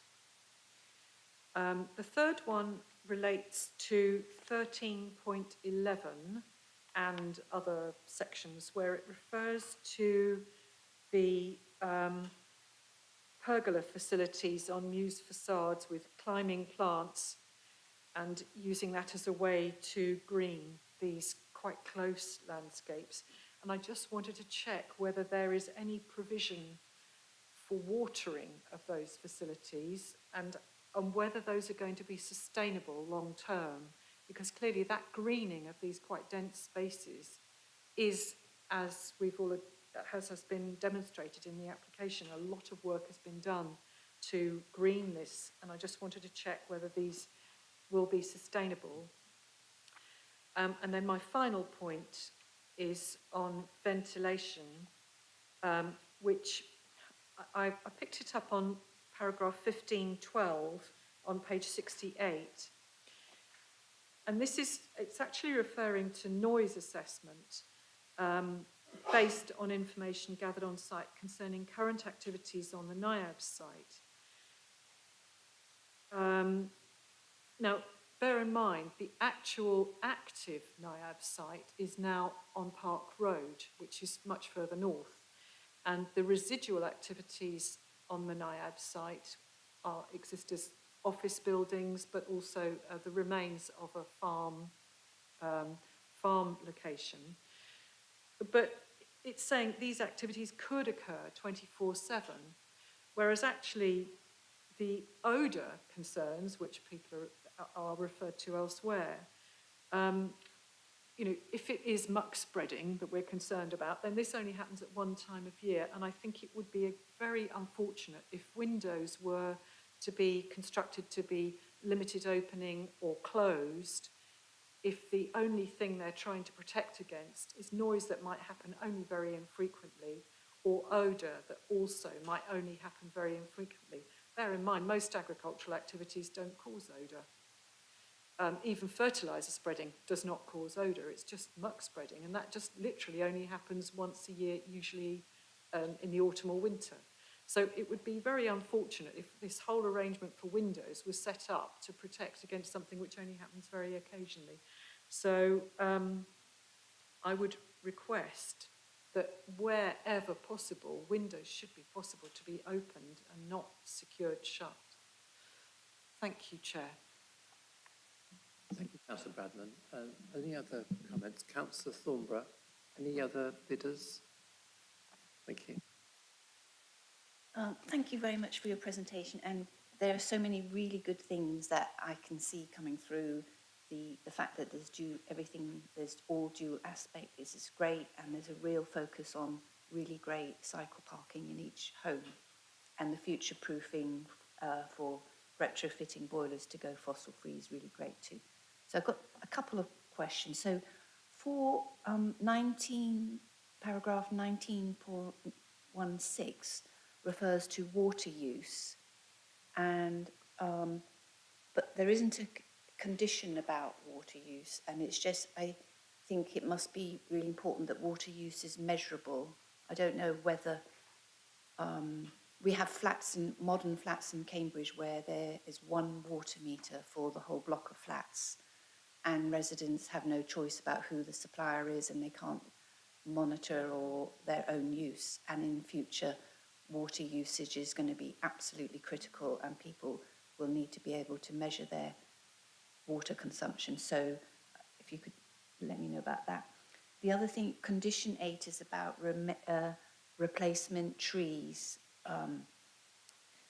In some of the larger development sites, the developers have left the replacement, the trees that have died, they've left them until just before the 5-year term is up, and then they put in new trees, and then they have, there's been no maintenance going forward. And really they should be replacing trees as and when as soon as possible, and maintaining them properly. So I don't know whether in condition 8 we could say replacement trees need to be maintained and replaced for another 5 years, because and also the maintenance of new trees is so important now with the hot summers we're getting. Then generally, the older children provision, I don't know, you talked about it briefly and you showed a large-scale plan to show what's going on. I wondered if you could just let us know again. It's just that, again, in some of the new developments in South Cambridge, there seems to be no end of play areas for 0 to 10-year-olds, and the provision for older children comes so much later in the development, almost right at the end, and they need things right from the beginning. And one of the things it would be so great if we could see more skate parks or areas where the skaters, they don't need necessarily a park, they just need a smooth area where they bring in their own bits to set it up and do skating. But skating is such a great sport now for girls and boys, women and men, and people of all ages. And I just wonder whether, again, there's whether through a landscaping condition we can think of more facilities for young adults, and where we actually say play ball games here, or rather than excluding them all the time, we should be within the landscape provide appropriate social spaces for young adults. Thank you. Councillor Williams.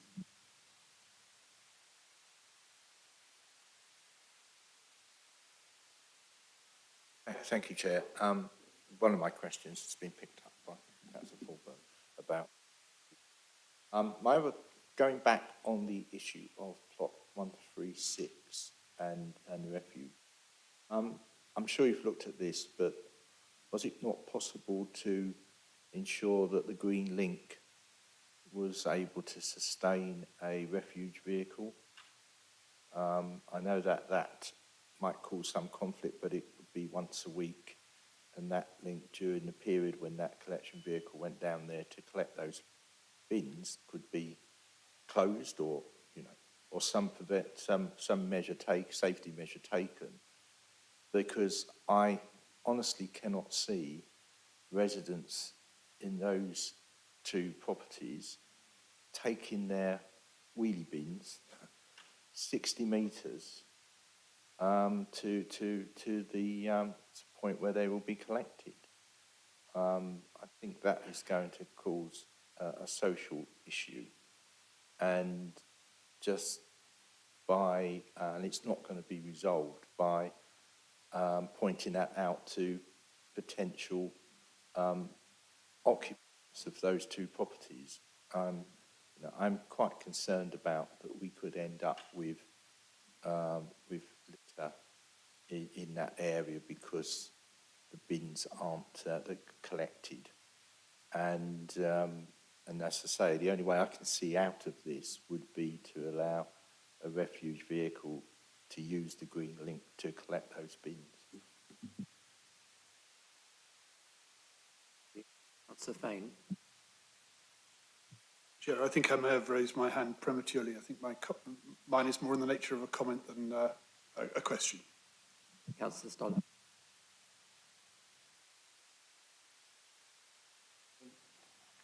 So I'd like to just cover a few topics. First of all, thank you for the presentation, and just well briefly on cycling provision, and then move on to overheating, and then finish with some comments about heating and the choice of heating strategy. So first of all, on cycling, the provision looks excellent, and the orbital route looks great. I was interested in the possibilities of kind of through routes, you know, of people who live in Orchard Park going to Eddington, that kind of thing.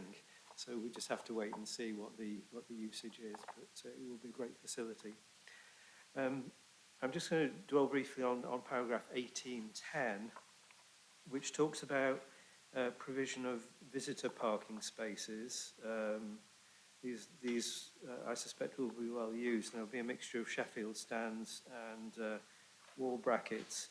The wall brackets are definitely not preferred. Sheffield stands are, you know, far and away the most secure. And if there was any way of improving that ratio in favour of Sheffield stands, that would be great. Moving on to paragraph 1812.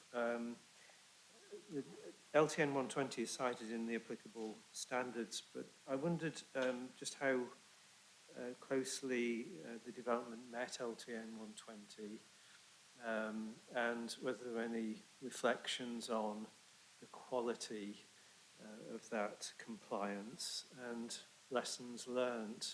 As lessons learned here should make you know, the remaining parcels of later developments just simply better. Should I keep going? 1821, use of shared surfaces in very lightly trafficked areas, you know, warmly welcomed. I think this is a great development.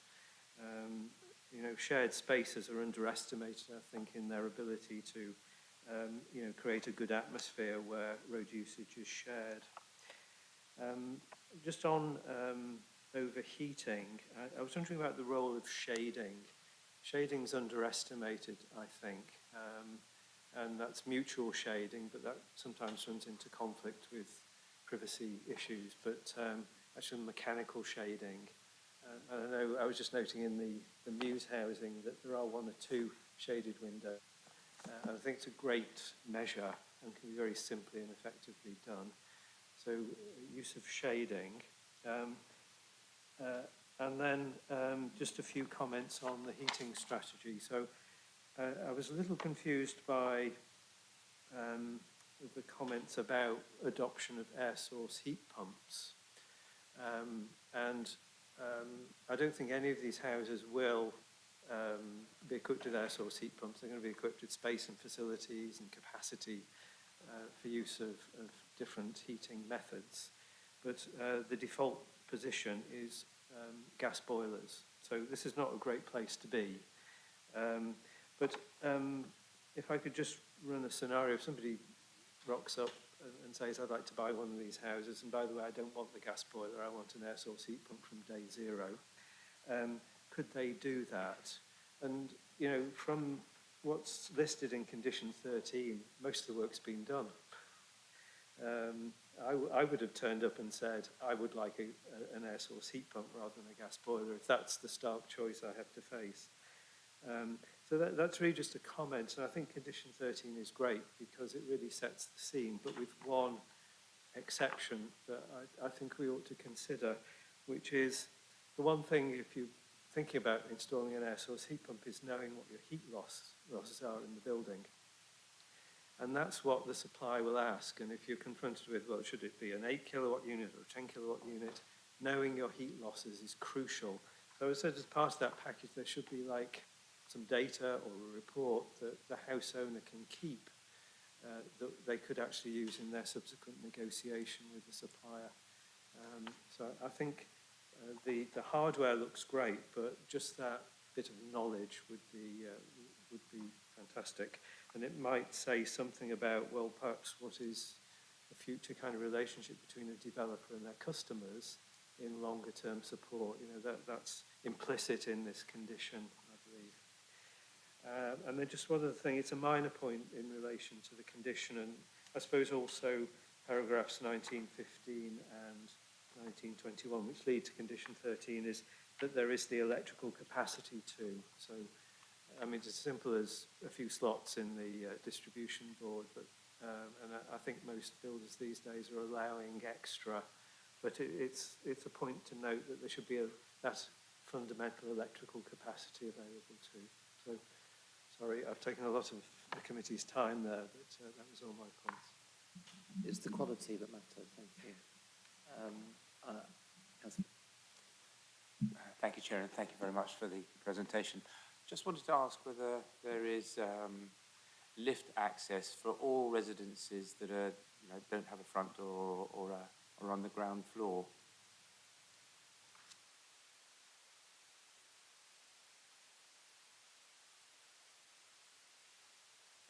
Are there any more questions? So can we just now progress to the answers?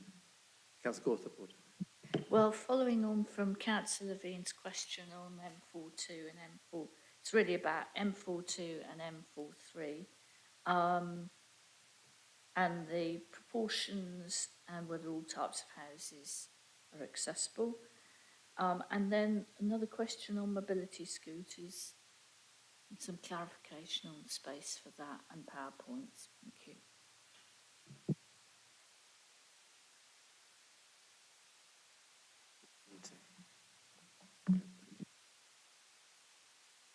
Thank you, Chair, and thank you for the questions. I'll take them in the order that they came, so back to Councillor Bradnam. Question 1 on condition 10 and the youth facility and the need for a youth facility. I think it's really important to refer back to the outline on the point of play provision, because really what condition 10 on the outline is requiring is for the reserved matters to come forward in accordance with the approved outline play strategy. So we need to start, we need to have the play strategy as a starting point. And that sets out the distribution of the play spaces across Darwin Green 1. And as I said in my report and also in my presentation, the requirement for this plot, for this parcel, is to provide 2 local areas of play. And that's in the knowledge that some of the provision for older children is provided elsewhere. So I can bring up that slide again. I'll just find the slide before I share it, showing the distribution of those play spaces, because I did bring it up quite quickly. While you're doing that, Charlotte, it also shows the location of the proposed skate park in the emerging Darwin Green 2-3 Yes. planning application. If you could point that out, please, as well, because that addresses Councillor Thornborough's question. Yeah, okay, so this is the play strategy diagram that was submitted with the current application. And it does show the play spaces that have been approved or proposed already. And as I said, these are all assessed in accordance with the outline scheme. So the provision here in this purple is the proposed teenage facility. Here, so we've got this at the southern end of the local park, of the central park, and another one here. And you probably can't make it out, but there's these dotted lines here are showing the kind of catchment area that those facilities serve. And obviously, if you were able to trace that, it's a very wide catchment area. So these 2 facilities are considered to already serve Darwin Green 1 without the need for any further youth provision. To clarification, is one of those a mugger? There is a multi-use games area, and there is a kind of trim trail as well. Okay. And Councillor Smith referred to a potential area for a skate park. Yeah, so what this plan is also showing is the wider context, and it's showing the current outline proposals for Darwin Green 2 and 3. And as you can see, these pink blobs up here are also teenage play facilities. So one of those does include a skate park within the local park. So you can see, again, that these have a wide circle, a kind of catchment circle. So those facilities would be available for Darwin Green residents as well. And sorry, just one other element is that skate parks whilst great for youth, are actually quite noisy. And I just wanted to check that those other locations are sufficiently distant from residential properties that they won't cause Yeah, problems. I think that is obviously a matter that will have to be considered as part of the Darwin Green 2 and 3 proposals.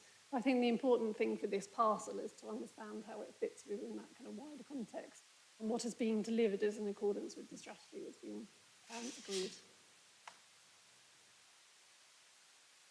I'll stop sharing that. Second, on paragraph 6.2 and the impact of the supermarket. Now, this was discussed extensively with the environmental health team, but at the moment, the supermarket site is identified within the design code.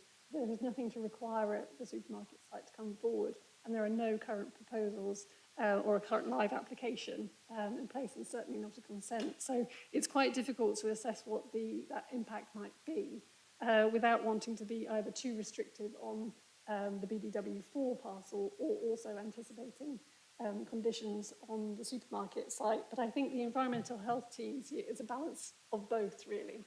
So recognising that there are things that we can do to mitigate the impact on the BDW4 residents, so through the ventilation system.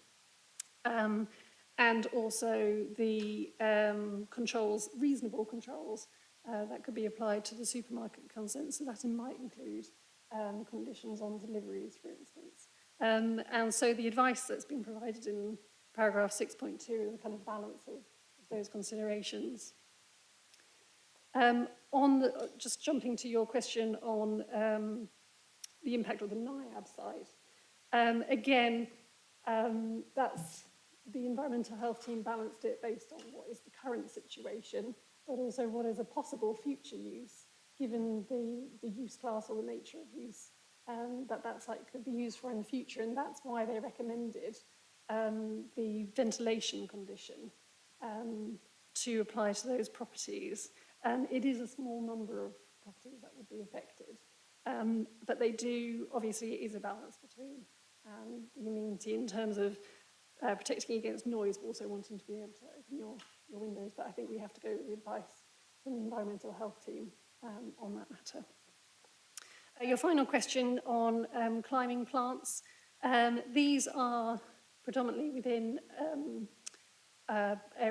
areas associated with the private gardens, kind of front gardens of properties, but certainly the sustainability of those climbers has been considered in terms of choosing the right species for that location. So that is something that the landscape team has been advising on already.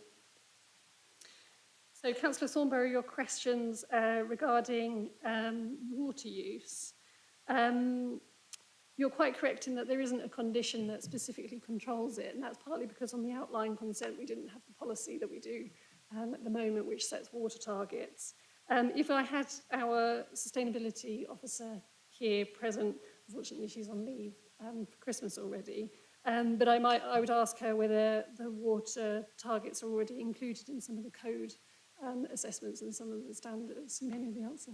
It's not the target, it's the being able to measure them, because previously we asked this and the target, the developer said, oh, the target, we're delivering on the target, but there was only 1 meter and one water meter, and therefore they were complying with policy. So it needs to be, they need to be measurable individually, is the problem. Yeah. Okay. I think we could, I would have to think about a mechanism for how we might incorporate that into the consent if that was something that you wanted to include. Condition 8 on replacement tree planting. I just wanted to clarify this because the condition 8 that is included in the recommendation for this application refers to any trees that might be, that are meant to be protected but might be lost during construction. And that's because there was a gap, I felt, within the outline consent that wasn't quite carried through. So I've added that extra condition. In terms of, I think what you're interested in is replacement planting for any new trees that are planted that are lost. And that is covered by an existing condition on the outline consent, which is condition 21, which requires any trees or plants provided as part of any landscaping scheme, which within a period of 5 years from the planting date die or are removed or become seriously damaged or diseased shall be replaced in the next planting season with others of a similar size and species as those originally planned. So that would cover some of the new planting that's being put in. If you wanted to add it into the replacement ones for any that were meant to be retained but are lost, then we could add that into the wording of the condition as well. I would be interested in that, and it's the replacement trees are also covered for 5 years because they're quite often replaced and then there's no maintenance and they are often lost again. Yeah. You see. Yeah, thanks. Yeah. I think it's in relation to condition 21, which is the outline consent that we already have. I think it is potentially a point of interpretation, where if you are providing a tree provided as part of a landscaping scheme and within 5 years it dies, then it should be replaced. You could say that any replacement tree would also be covered by that 5 year. So I see that as a point of, that's how I would interpret that condition. But if you'd like, we can add in to condition 8 on the reserved matters, also that requirement for replacement planting. I think I've answered your question, Councillor Thornborough, on the youth and play provision already. Can you just say, when is the mugger and the trim trail going to be delivered? Yes, in terms of phasing, that would, I think this is going beyond the BDW4 application. We can look at that in the new year in terms of the phasing plan and any changes that the applicant is proposing to put forward, because I understand completely your point. I think we need to look at it at that stage because it's beyond this parcel. Yeah, it's just that there is a new skate park in South Trumpington and people from all over the city go there. It's not just locally. It's hugely beneficial to young people, and having one on the north here will be absolutely fantastic. So when you look at the phasing, if somehow that could be brought through as early as possible within what you can ask for, I think young people in Cambridge would be very pleased. Okay. Councillor Williams, coming back to plot 136, I think kind of take your point about concerns about how the future residents might, how it might play out in practice. And you do point to some concerns around potential littering and kind of issues that might result from that. I think there's two ways to look at this. I think, the applicant has done a lot of work to try and resolve issues elsewhere on the parcel, and this does remain one of the exceptional circumstances. And I think the direction of travel within the waste team's informal guidance is clear that there is no kind of upper limit on those collection distances. I think if this is an issue of concern to the members, then I would potentially bring up the plan again and show how we might be possible to shorten that distance. But your point about is it possible to get a refuse vehicle down there? The refuse vehicles are large vehicles. They have quite large vehicle tracking requirements as well, which leads to quite large areas of hard surfacing, roads, etc. And so when we're balancing the quality of that space with trying to get a refuse vehicle down there, it severely compromises the quality of that space.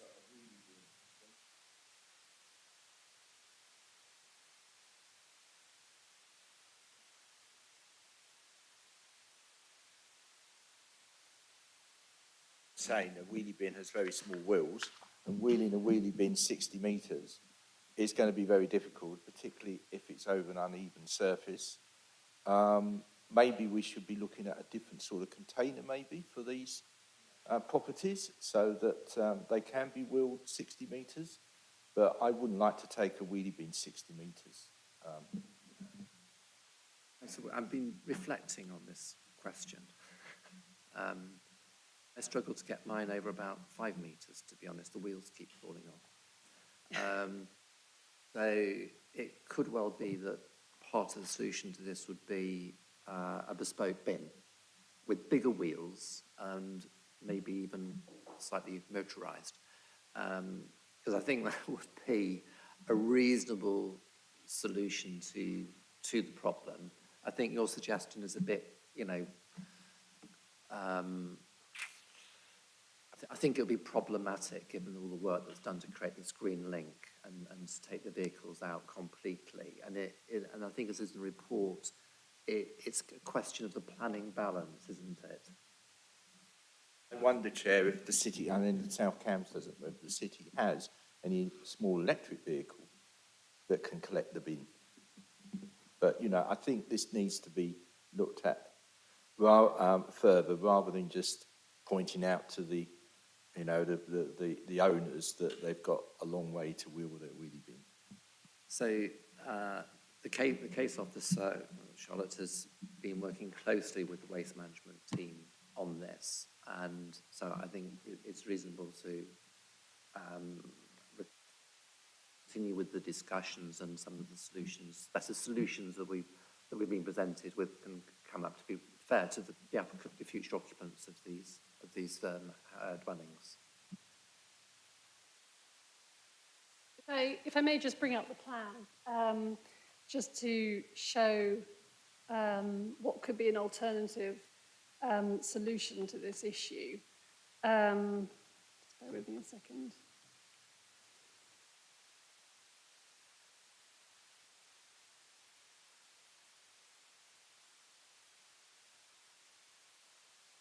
I think the suggestions around an alternative vehicle, I think, would require some further discussion with the waste team about whether that was suitable for their kind of collection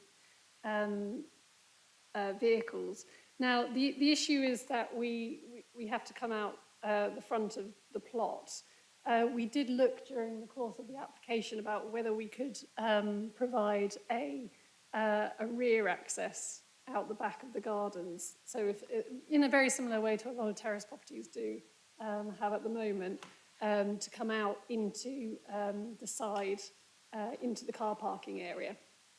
It would require some landscaping amendments, and it would slightly reduce the length of the garden of, say, the neighbouring plot 135, but it could be the most practical solution to try and reduce that distance so that it's more similar to plot 135 adjacent to it. And I think we could potentially do that through a condition for an alternative landscaping solution in that location.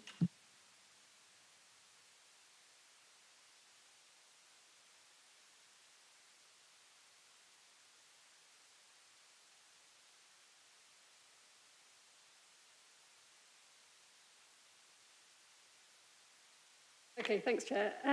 Moving on to Councillor Stobart, your questions regarding and comments regarding the cycling provision. I think the applicant has done a lot of work on cycling provision, so that's good.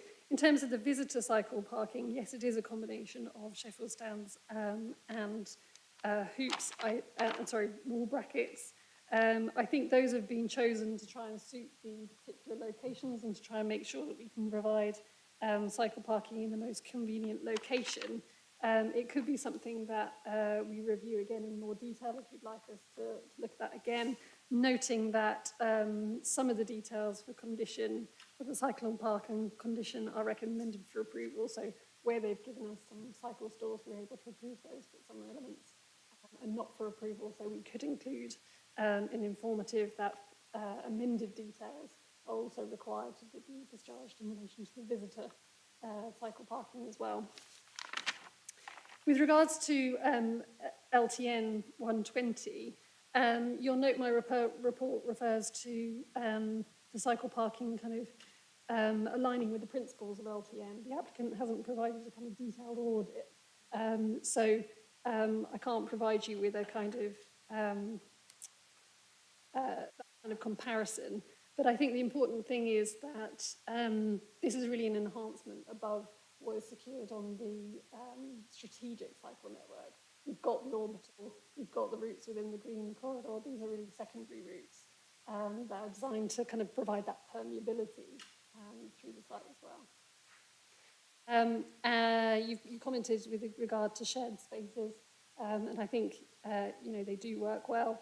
With regard to comments around sustainability, on kind of overheating and shading, yes, the idea of some of those climbers was to provide that cooling effect, shading, and you've noted some of those other features that have been included. Unfortunately, with our sustainability officer here, I'm sure they'll be able to talk in a bit more detail about some of the other measures that incorporated, but generally, the sustainability officer has been involved in this scheme and has been commenting on overheating, the orientation, the dual aspect, shading, all those kind of aspects to try and get it as good as possible. Regarding the heating strategy, your point regarding gas boilers and around knowing the knowledge about heat loss within the building. I think, as you say, that's something between the developer and their customer. And I kind of offer it to the chair as whether he would like to invite the applicant to comment on that more specifically. They may also be able to comment with regard to the electrical capacity, but as far as my understanding is that there is an additional electric substation on this proposal to try and address that point specifically. But the applicant may be able to provide more specifics on that.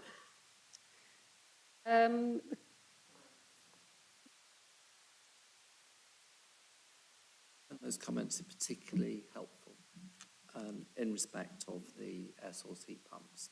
And I do agree with you that people who are looking to purchase the dwellings off plan, it would be very positive for Barratt's to promote that as an option for new occupiers. I understand that they do have their contracted under they have a contract under which a gas supplier is fitting gas into all of these houses, which was the main constraint to their wish to carry on installing gas up to 2025, and that's how long the contract lasts for. So it does place us in difficulty, which is why we come to this, if like this compromise settlement on the set out in condition 13. But I also agree that it does not take too much effort to be able to assess the heat loss so that the size of the air source heat pump that's required could be defined very, very easily. And I think that would be extremely helpful in respect of the marketing of these properties.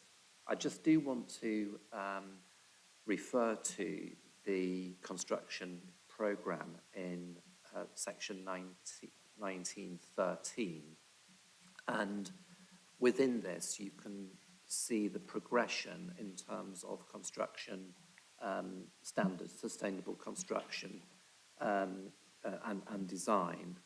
So within the first 59 plots, they will be built to the 2013 regulations, and within that number, 20 will be for social housing. Now, my view on this is that whilst we're tenure blind, we should not be blind to social justice, and the occupiers of these particular dwellings will be the least worse off in our community and the least able to afford the extra additional power costs of heating that will rise from having what is effectively an out-of-date construction standard. And my strong view on this is that we should not have any social housing built to that standard in this development. And this is in full compliance with Barratt's corporate policy. It's taken from a section on their website called Stakeholder Engagement, a Just Transition. And it says that Barratt's believe high-quality, low-carbon homes should be available to everyone. This requires a range of actions to meet the needs of local communities now and for the long term. with sustainability only set to increase, we will continue to focus on meeting their needs, building high-quality homes. As members of the UK's Net Zero Business Council, we're working to how best achieve a just transition for customers, both in new and existing homes. So I think such a request would fit perfectly with Barratt's corporate strategy and corporate social responsibilities. Just on this point, Chair, are the building regulations changed last June, and the requirements for energy efficient homes are actually greater in building control than they are in our planning policies? So if a building application hasn't already been made for this site, they will have to be to the new 2022 standards. So which are much better than we can ask for. So I would hope they would be to the best. Well, they'll have to be to the building control standards. Has Emma advised on that? The advice that Emma's given in terms of phasing is really summarised in my committee report in relation to the 2013, the 2022 building regulations, and then the future home standards. She may be able to comment if she... I think my understanding is building regulations, you have to comply with the current building regulations. Unlike planning, if you get outline consent to previous local plans, you can build to that. But building control, you have to comply whatever is required at the time of the submission of an application. So this is another question, which is, in section 1913 is worth, if I can just ask members to look at that, because this sets out what is actually quite a complicated pathway as the new regulations come into effect. So the 2021 regulations come into effect on the 15th of June 23. So we will, I think it is potentially quite ambitious for starts on site for dwellings that will before June 23, and it may well be that all of the dwellings will need to be built under those regulations. Is that correct? No, if a building application is submitted before June this year, they have a year to start using the old building regulations. If you submit a building regulation after mid-June this year, you have to comply with the new building regulations. I don't think we have that information in front of us. So in terms of the construction sequencing and the number of homes that would be built to reach those standards, those are what has informed the numbers within condition 12. That was information that was given to us by the applicant based on their build-out process.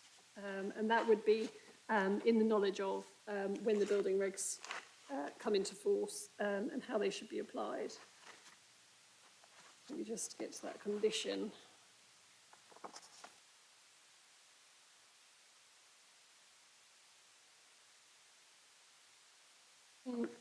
Condition 12. So based on the construction programme that the developer has set out to us, they have said that 59 of the dwellings are expected to be constructed under the 2013 standards. 216 would be constructed under the 2021 standards, and then 69 dwellings would be constructed under the Future Homes standards.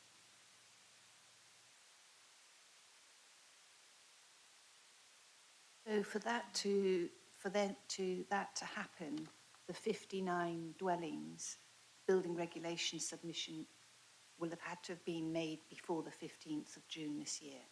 So if they've done that, then they have 12 months to commence those buildings. Otherwise, they have to use the new regulations.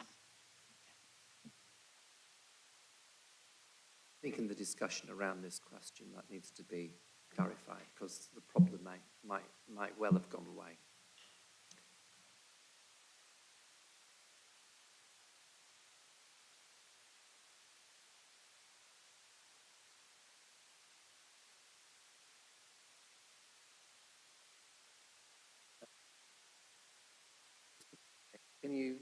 Are you still with us? Sorry, Yes, he is. sorry, Chairman, were you referring to me? Yes, please, yes. Yes. I've been beavering away in the background to try and find an answer to this particular question, because again, I'm a planning specialist and not a technical building regulation requirement. So I'm just trying to find that answer out for you. So I can't give you an answer to that particular question. So if you just bear with me, I'm trying to find that out for you. What we'll do is we'll just go through the other questions, and then we'll come back to you. Yes, that's fine. Yeah, no, thank you, Chair.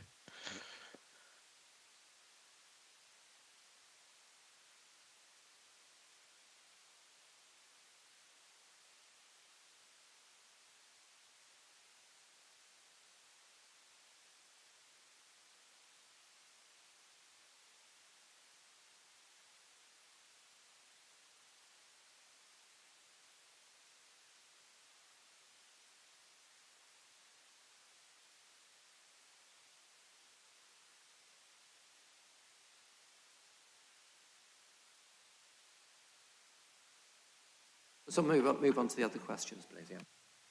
Thank you, Chair. So just to move on to the other questions then, regarding lift access, this is covered in my committee report. All of the apartment blocks do have lift access, and that was again a change that was made during the course of the application following review by the disability panel in particular. So that's a really good outcome over and above the requirements of the outline consent. In terms of the accessibility and the requirements for M42 and M43, the proportions are provided within my committee report, and I can point you to the relevant sections. Again, I think this is a really good outcome of this application, that many more of the properties are meeting higher accessibility standards that are required by the outline consent. And again, those are lessons learned from previous parcels. In terms of mobility scooters, that's a good question. I think it's a level of detail that I obviously haven't covered in the report, but I think the idea for the properties, where I've talked about, for instance, the cycle parking and things like that, there's flexibility is trying to be built in to provide space for people to park alternative cycles, and that could include mobility scooters. And as pointed out, EV charging points are provided, and I don't know whether they're suitable for mobility scooters or not, but okay.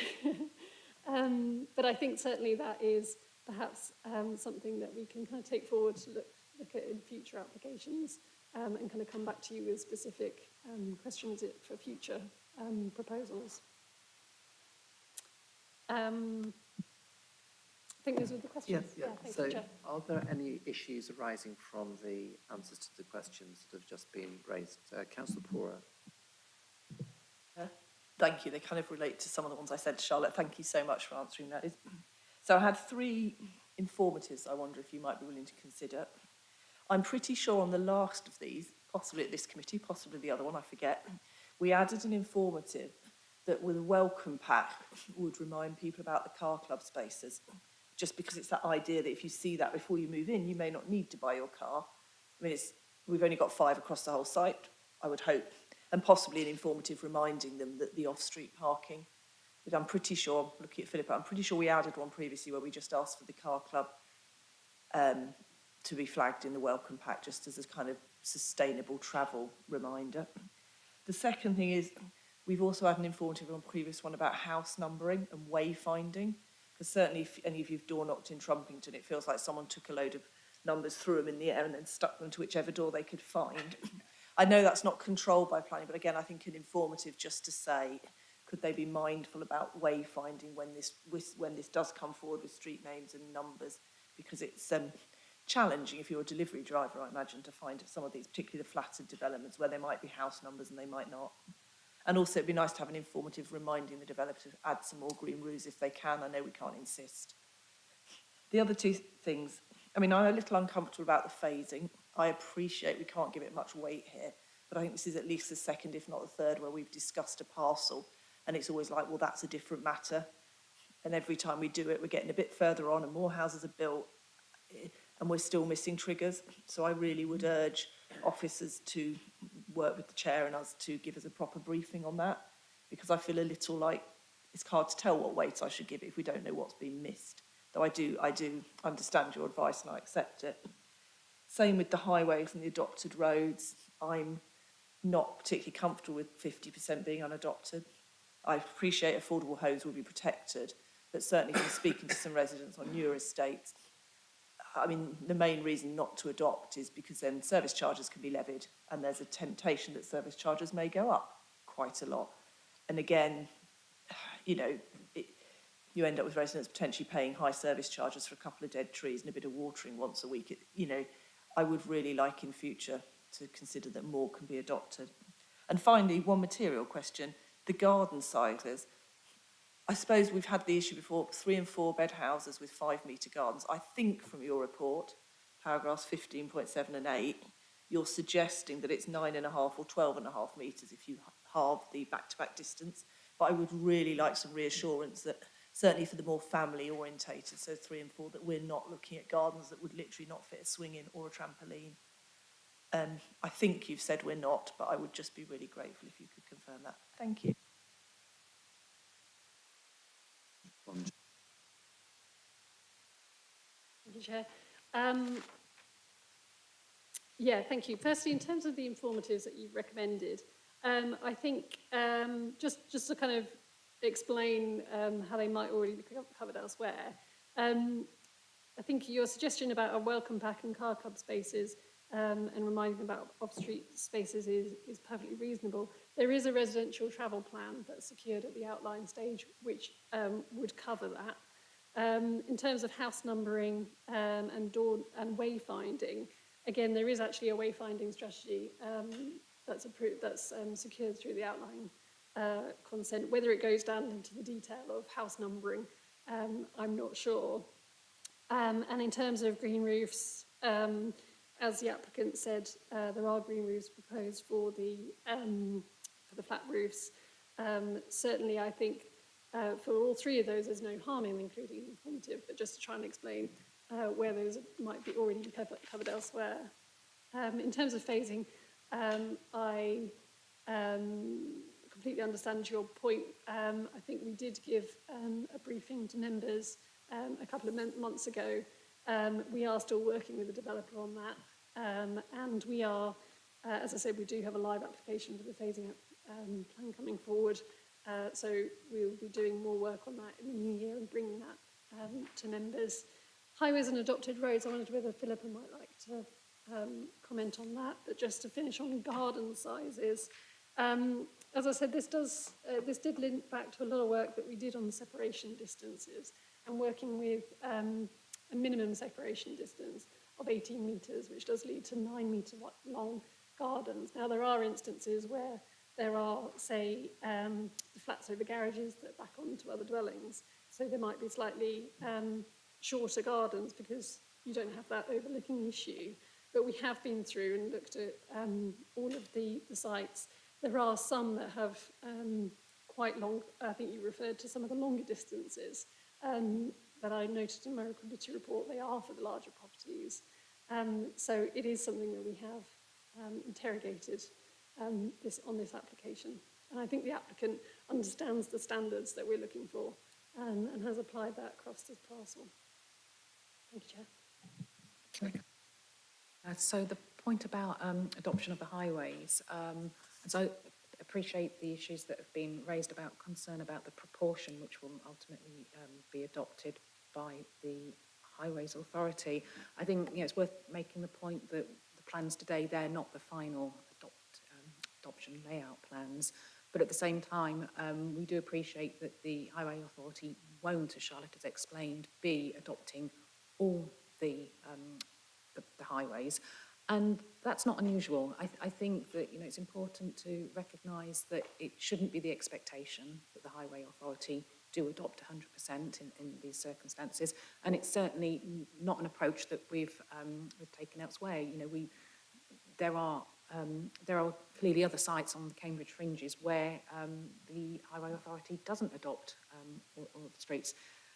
We are satisfied that in this particular circumstance, the appropriate balance has been taken. It's been considered carefully in terms of the public highway authority issues and the design approach to achieve the right scheme design, recognising that not all the roads will be adopted. I think that the concerns about costs and the costs being put onto the residents is important, but I think that's something that needs to be discussed outside of this forum. And certainly I have raised this particular issue with the County Director, David Allett. He's aware that there is clearly concerns being raised. He's already aware of them with regard to sort of the adoption concerns. We've discussed whether potentially some training might be quite useful for members, so we can have that sort of discussion in the new year with a view to thinking about how to tackle these types of concerns, but outside of the individual applications that come to us through JDCC. Yeah. Councillor Thornborough. Just the question about wheelchairs for wheelchair adapted properties. The building control requirements for M43 does require a transfer space in entrance lobbies for an outside wheelchair and an internal wheelchair with a power socket. So it's useful for the officers to check the plans when they come in, but it's covered by building control.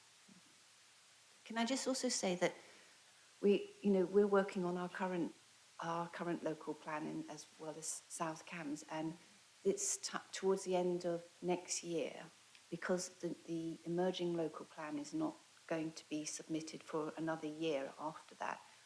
The shared planning is going to look at all of the new legislation that's come through that surpasses our policies, and there will be, so we'll all be updated. So LNT 120 is higher than in our policies, the building regulations is higher, so there's going to be a review for us all this time next year. I just turn back to Christopher Fry. Chris, are you there, please? I've just spoken to my technical director in regards to the building regulation, answering Councillor Thornborough's question. It used to be that you would register a site and that whole site was therefore subject to that particular building regulation. I understand from speaking to my director that that's now changed. And so the building regulation you're accountable to is at the time which you pour the foundation. Hope that's answered the question. Does that comply with your understanding? I think it does, except there's this, because new regulations have come in, it's just this 1 year kind of window for the old regulations. They have to make a start, they pour the foundations within a year to comply, so to be able to build to the old regulations. Yeah. I don't think we're going to get the full answer today, so we'll propose an amendment to that condition. And then it may or may not be necessary to apply it. So we'll proceed on that basis. Councillor Bradman. Thank you, Chair. It's just a comment, really. Going back to the element of the proportion of adoptable roads by the county, I have a horrible feeling that this relates to the achievements that the officers have gained from the developers to improve the livable space in this development. And by the way, I just wanted to thank Charlotte Burton for the work she has done, which is considerable, to improve this application from what it was originally. And I think she's achieved an enormous amount, despite the questions that we've asked today. But one of the things I think that is a casualty of this, and I'm very glad that Philippa Kelly is happy to take this on, is the more space that you make walkable and shared purpose, the less of it is, the less the less is adoptable by the county. And so there's this push me pull you between trying to make spaces child-friendly play areas that cars and vehicles won't go down, and similarly the point that Councillor Williams has made about the drag distance for the rubbish, the wheelie bin. That is a sort of consequence of making of excluding vehicles to the outside.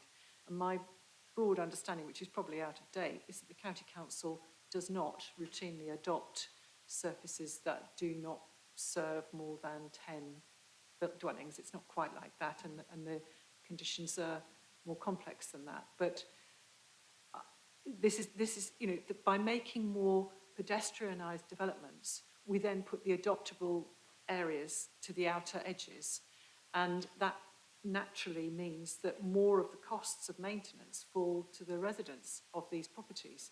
And it's a discussion I think we do need to have, because it's a conundrum, and I also am mindful of the costs to new residents, and I think we need to think about how we manage that going forward, because it's a very unwelcome consequence of making what we hope will be more livable communities. So I would seriously hope that we do have that discussion with the County Council. And I say that as a County Councillor. So we have on the table, we'll be having a briefing, Councillor Pora, on the phasing plan. And I think we all share your concerns about the trigger points and the delivery of the obligations against that trigger plan. And we also welcome your summing up, Councillor Bradman, on, if you like, the dilemma between creating these livable spaces and the implications for future service charges and bin drag distances and so on. So I'm now going to ask Philippa Kelly to summarise the main issues of the debate.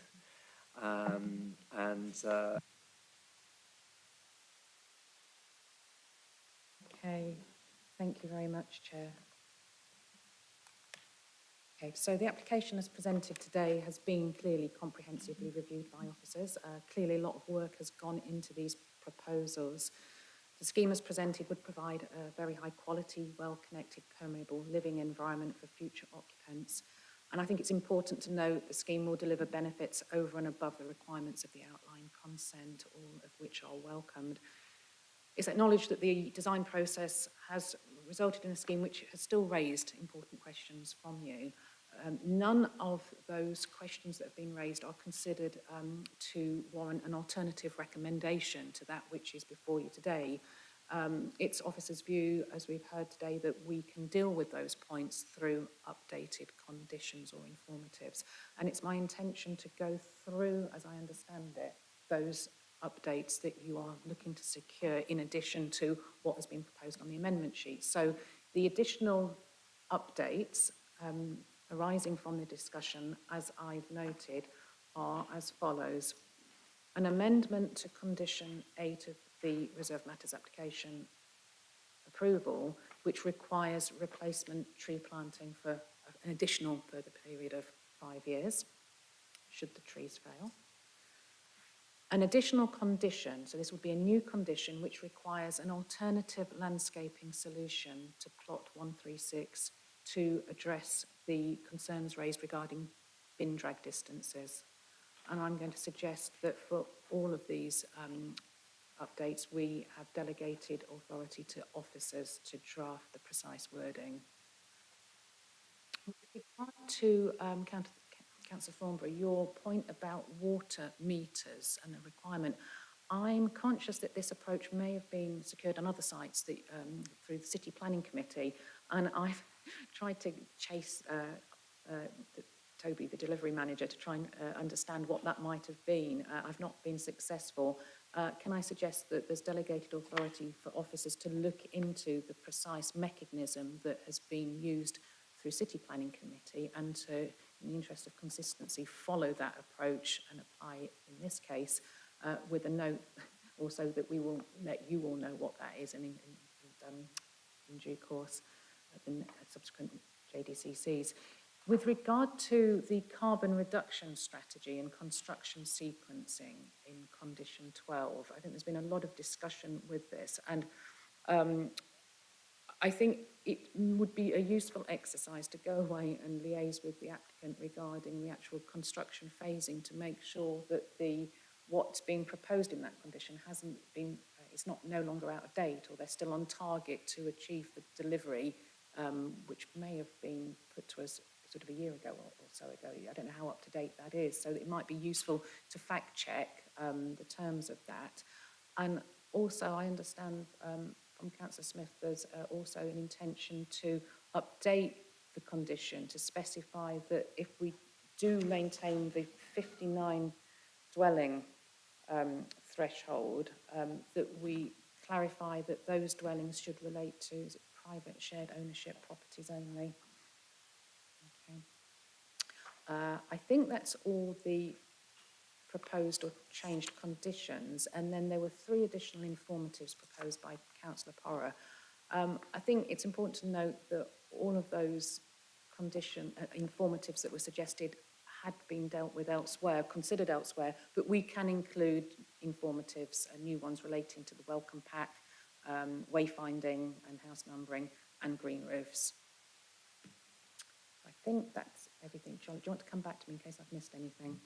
I just noted one more informative from Councillor Stobart referring to the visitor cycle parking and the need for those details to be submitted when alternative details are submitted for the relevant condition on the outline consent. It was the review of particularly the wall-mounted brackets.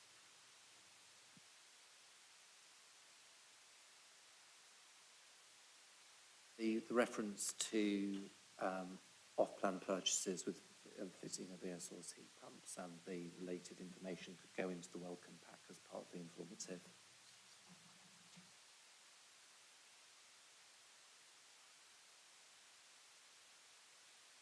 Are you ready then to go through the amendments? Yes, so on that basis, we can now move to the recommendation. No? Yeah, so you're going to take us through the recommendation. I am going to take you through. So Philip is going to take us through the amendment sheet now, please, so we know what we're going to be voting on. Thank you.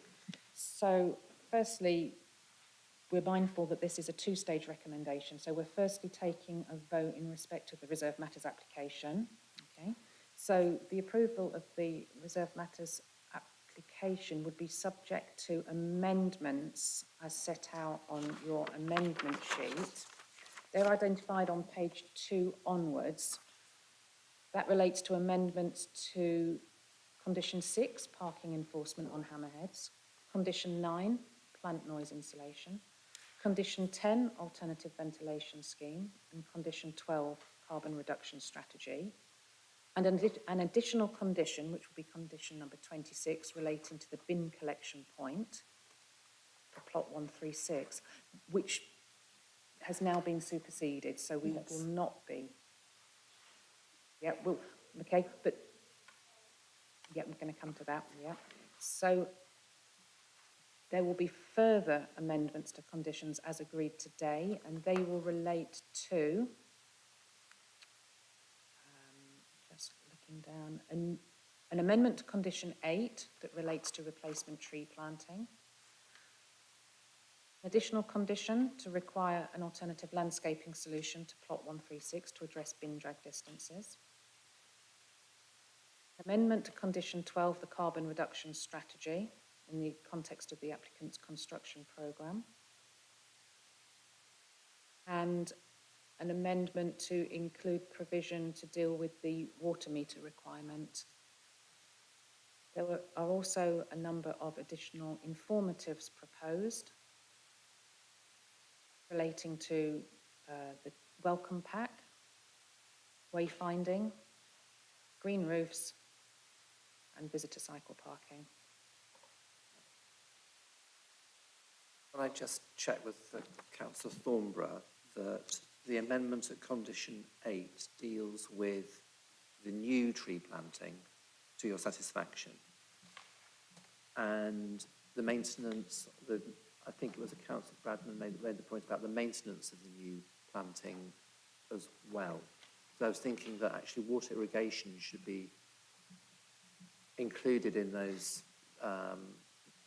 vertical planting schemes that are very difficult to water otherwise. Okay. So do you want me to get us a vote for these amendments?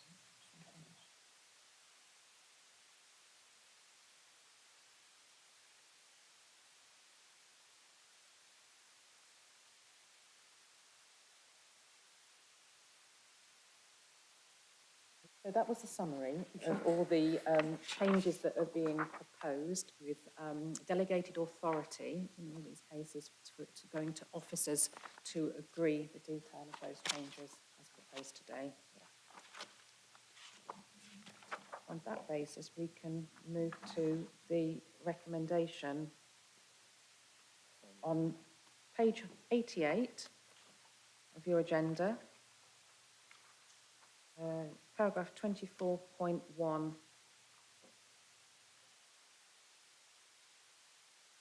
So Are we taking two votes here? Or? we're taking the first vote in relation to the reserve matters application. Thank you very much.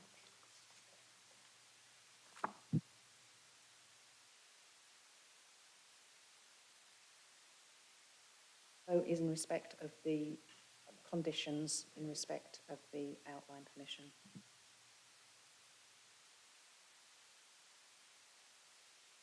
So the first vote is in relation to recommendation in paragraph 24.1 to approve planning permission for reserve matters application 21-05433 REM, subject to conditions and informatives set out in the committee report, with the additional updates as contained in the amendment sheet, with the further update as discussed today that I've referred to earlier, with the authority delegated to officers to carry out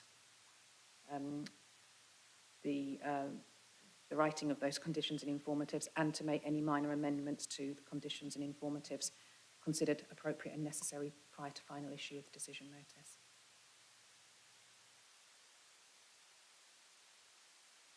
Members raise their hands in favour of that, please.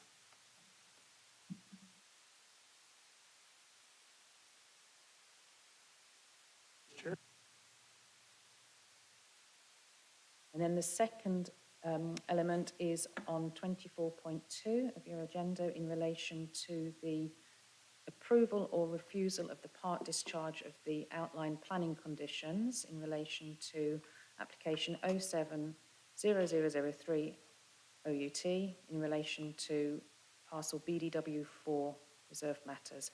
And that's in accordance with the recommendations set out in that table, which is unchanged. Members, please raise their hands in support.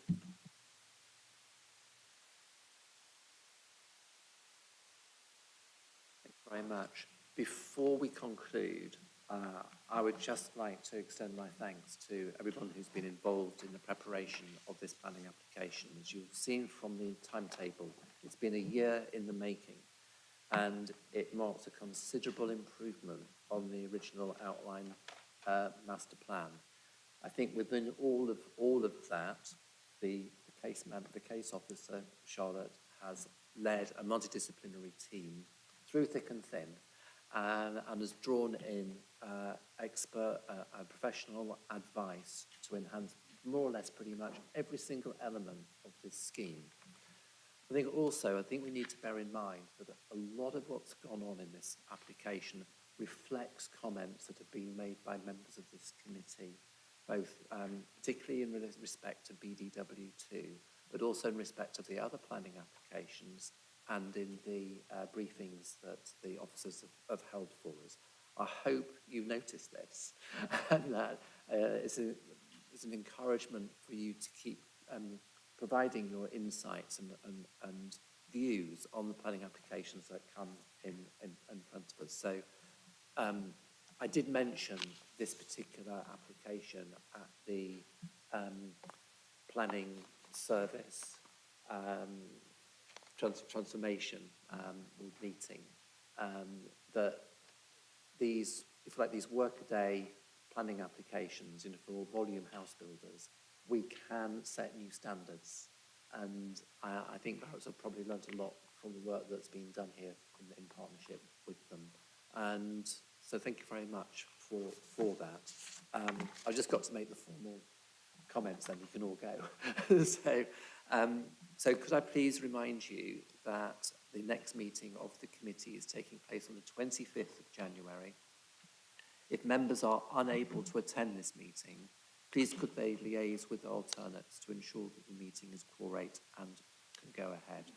That now concludes the Joint Development Control Committee meeting. And so please take your rubbish away. Any glasses returned to the red table, the red tray outside the committee rooms. And could the meeting producer end the live stream and confirm when the live stream has ended? Thank you.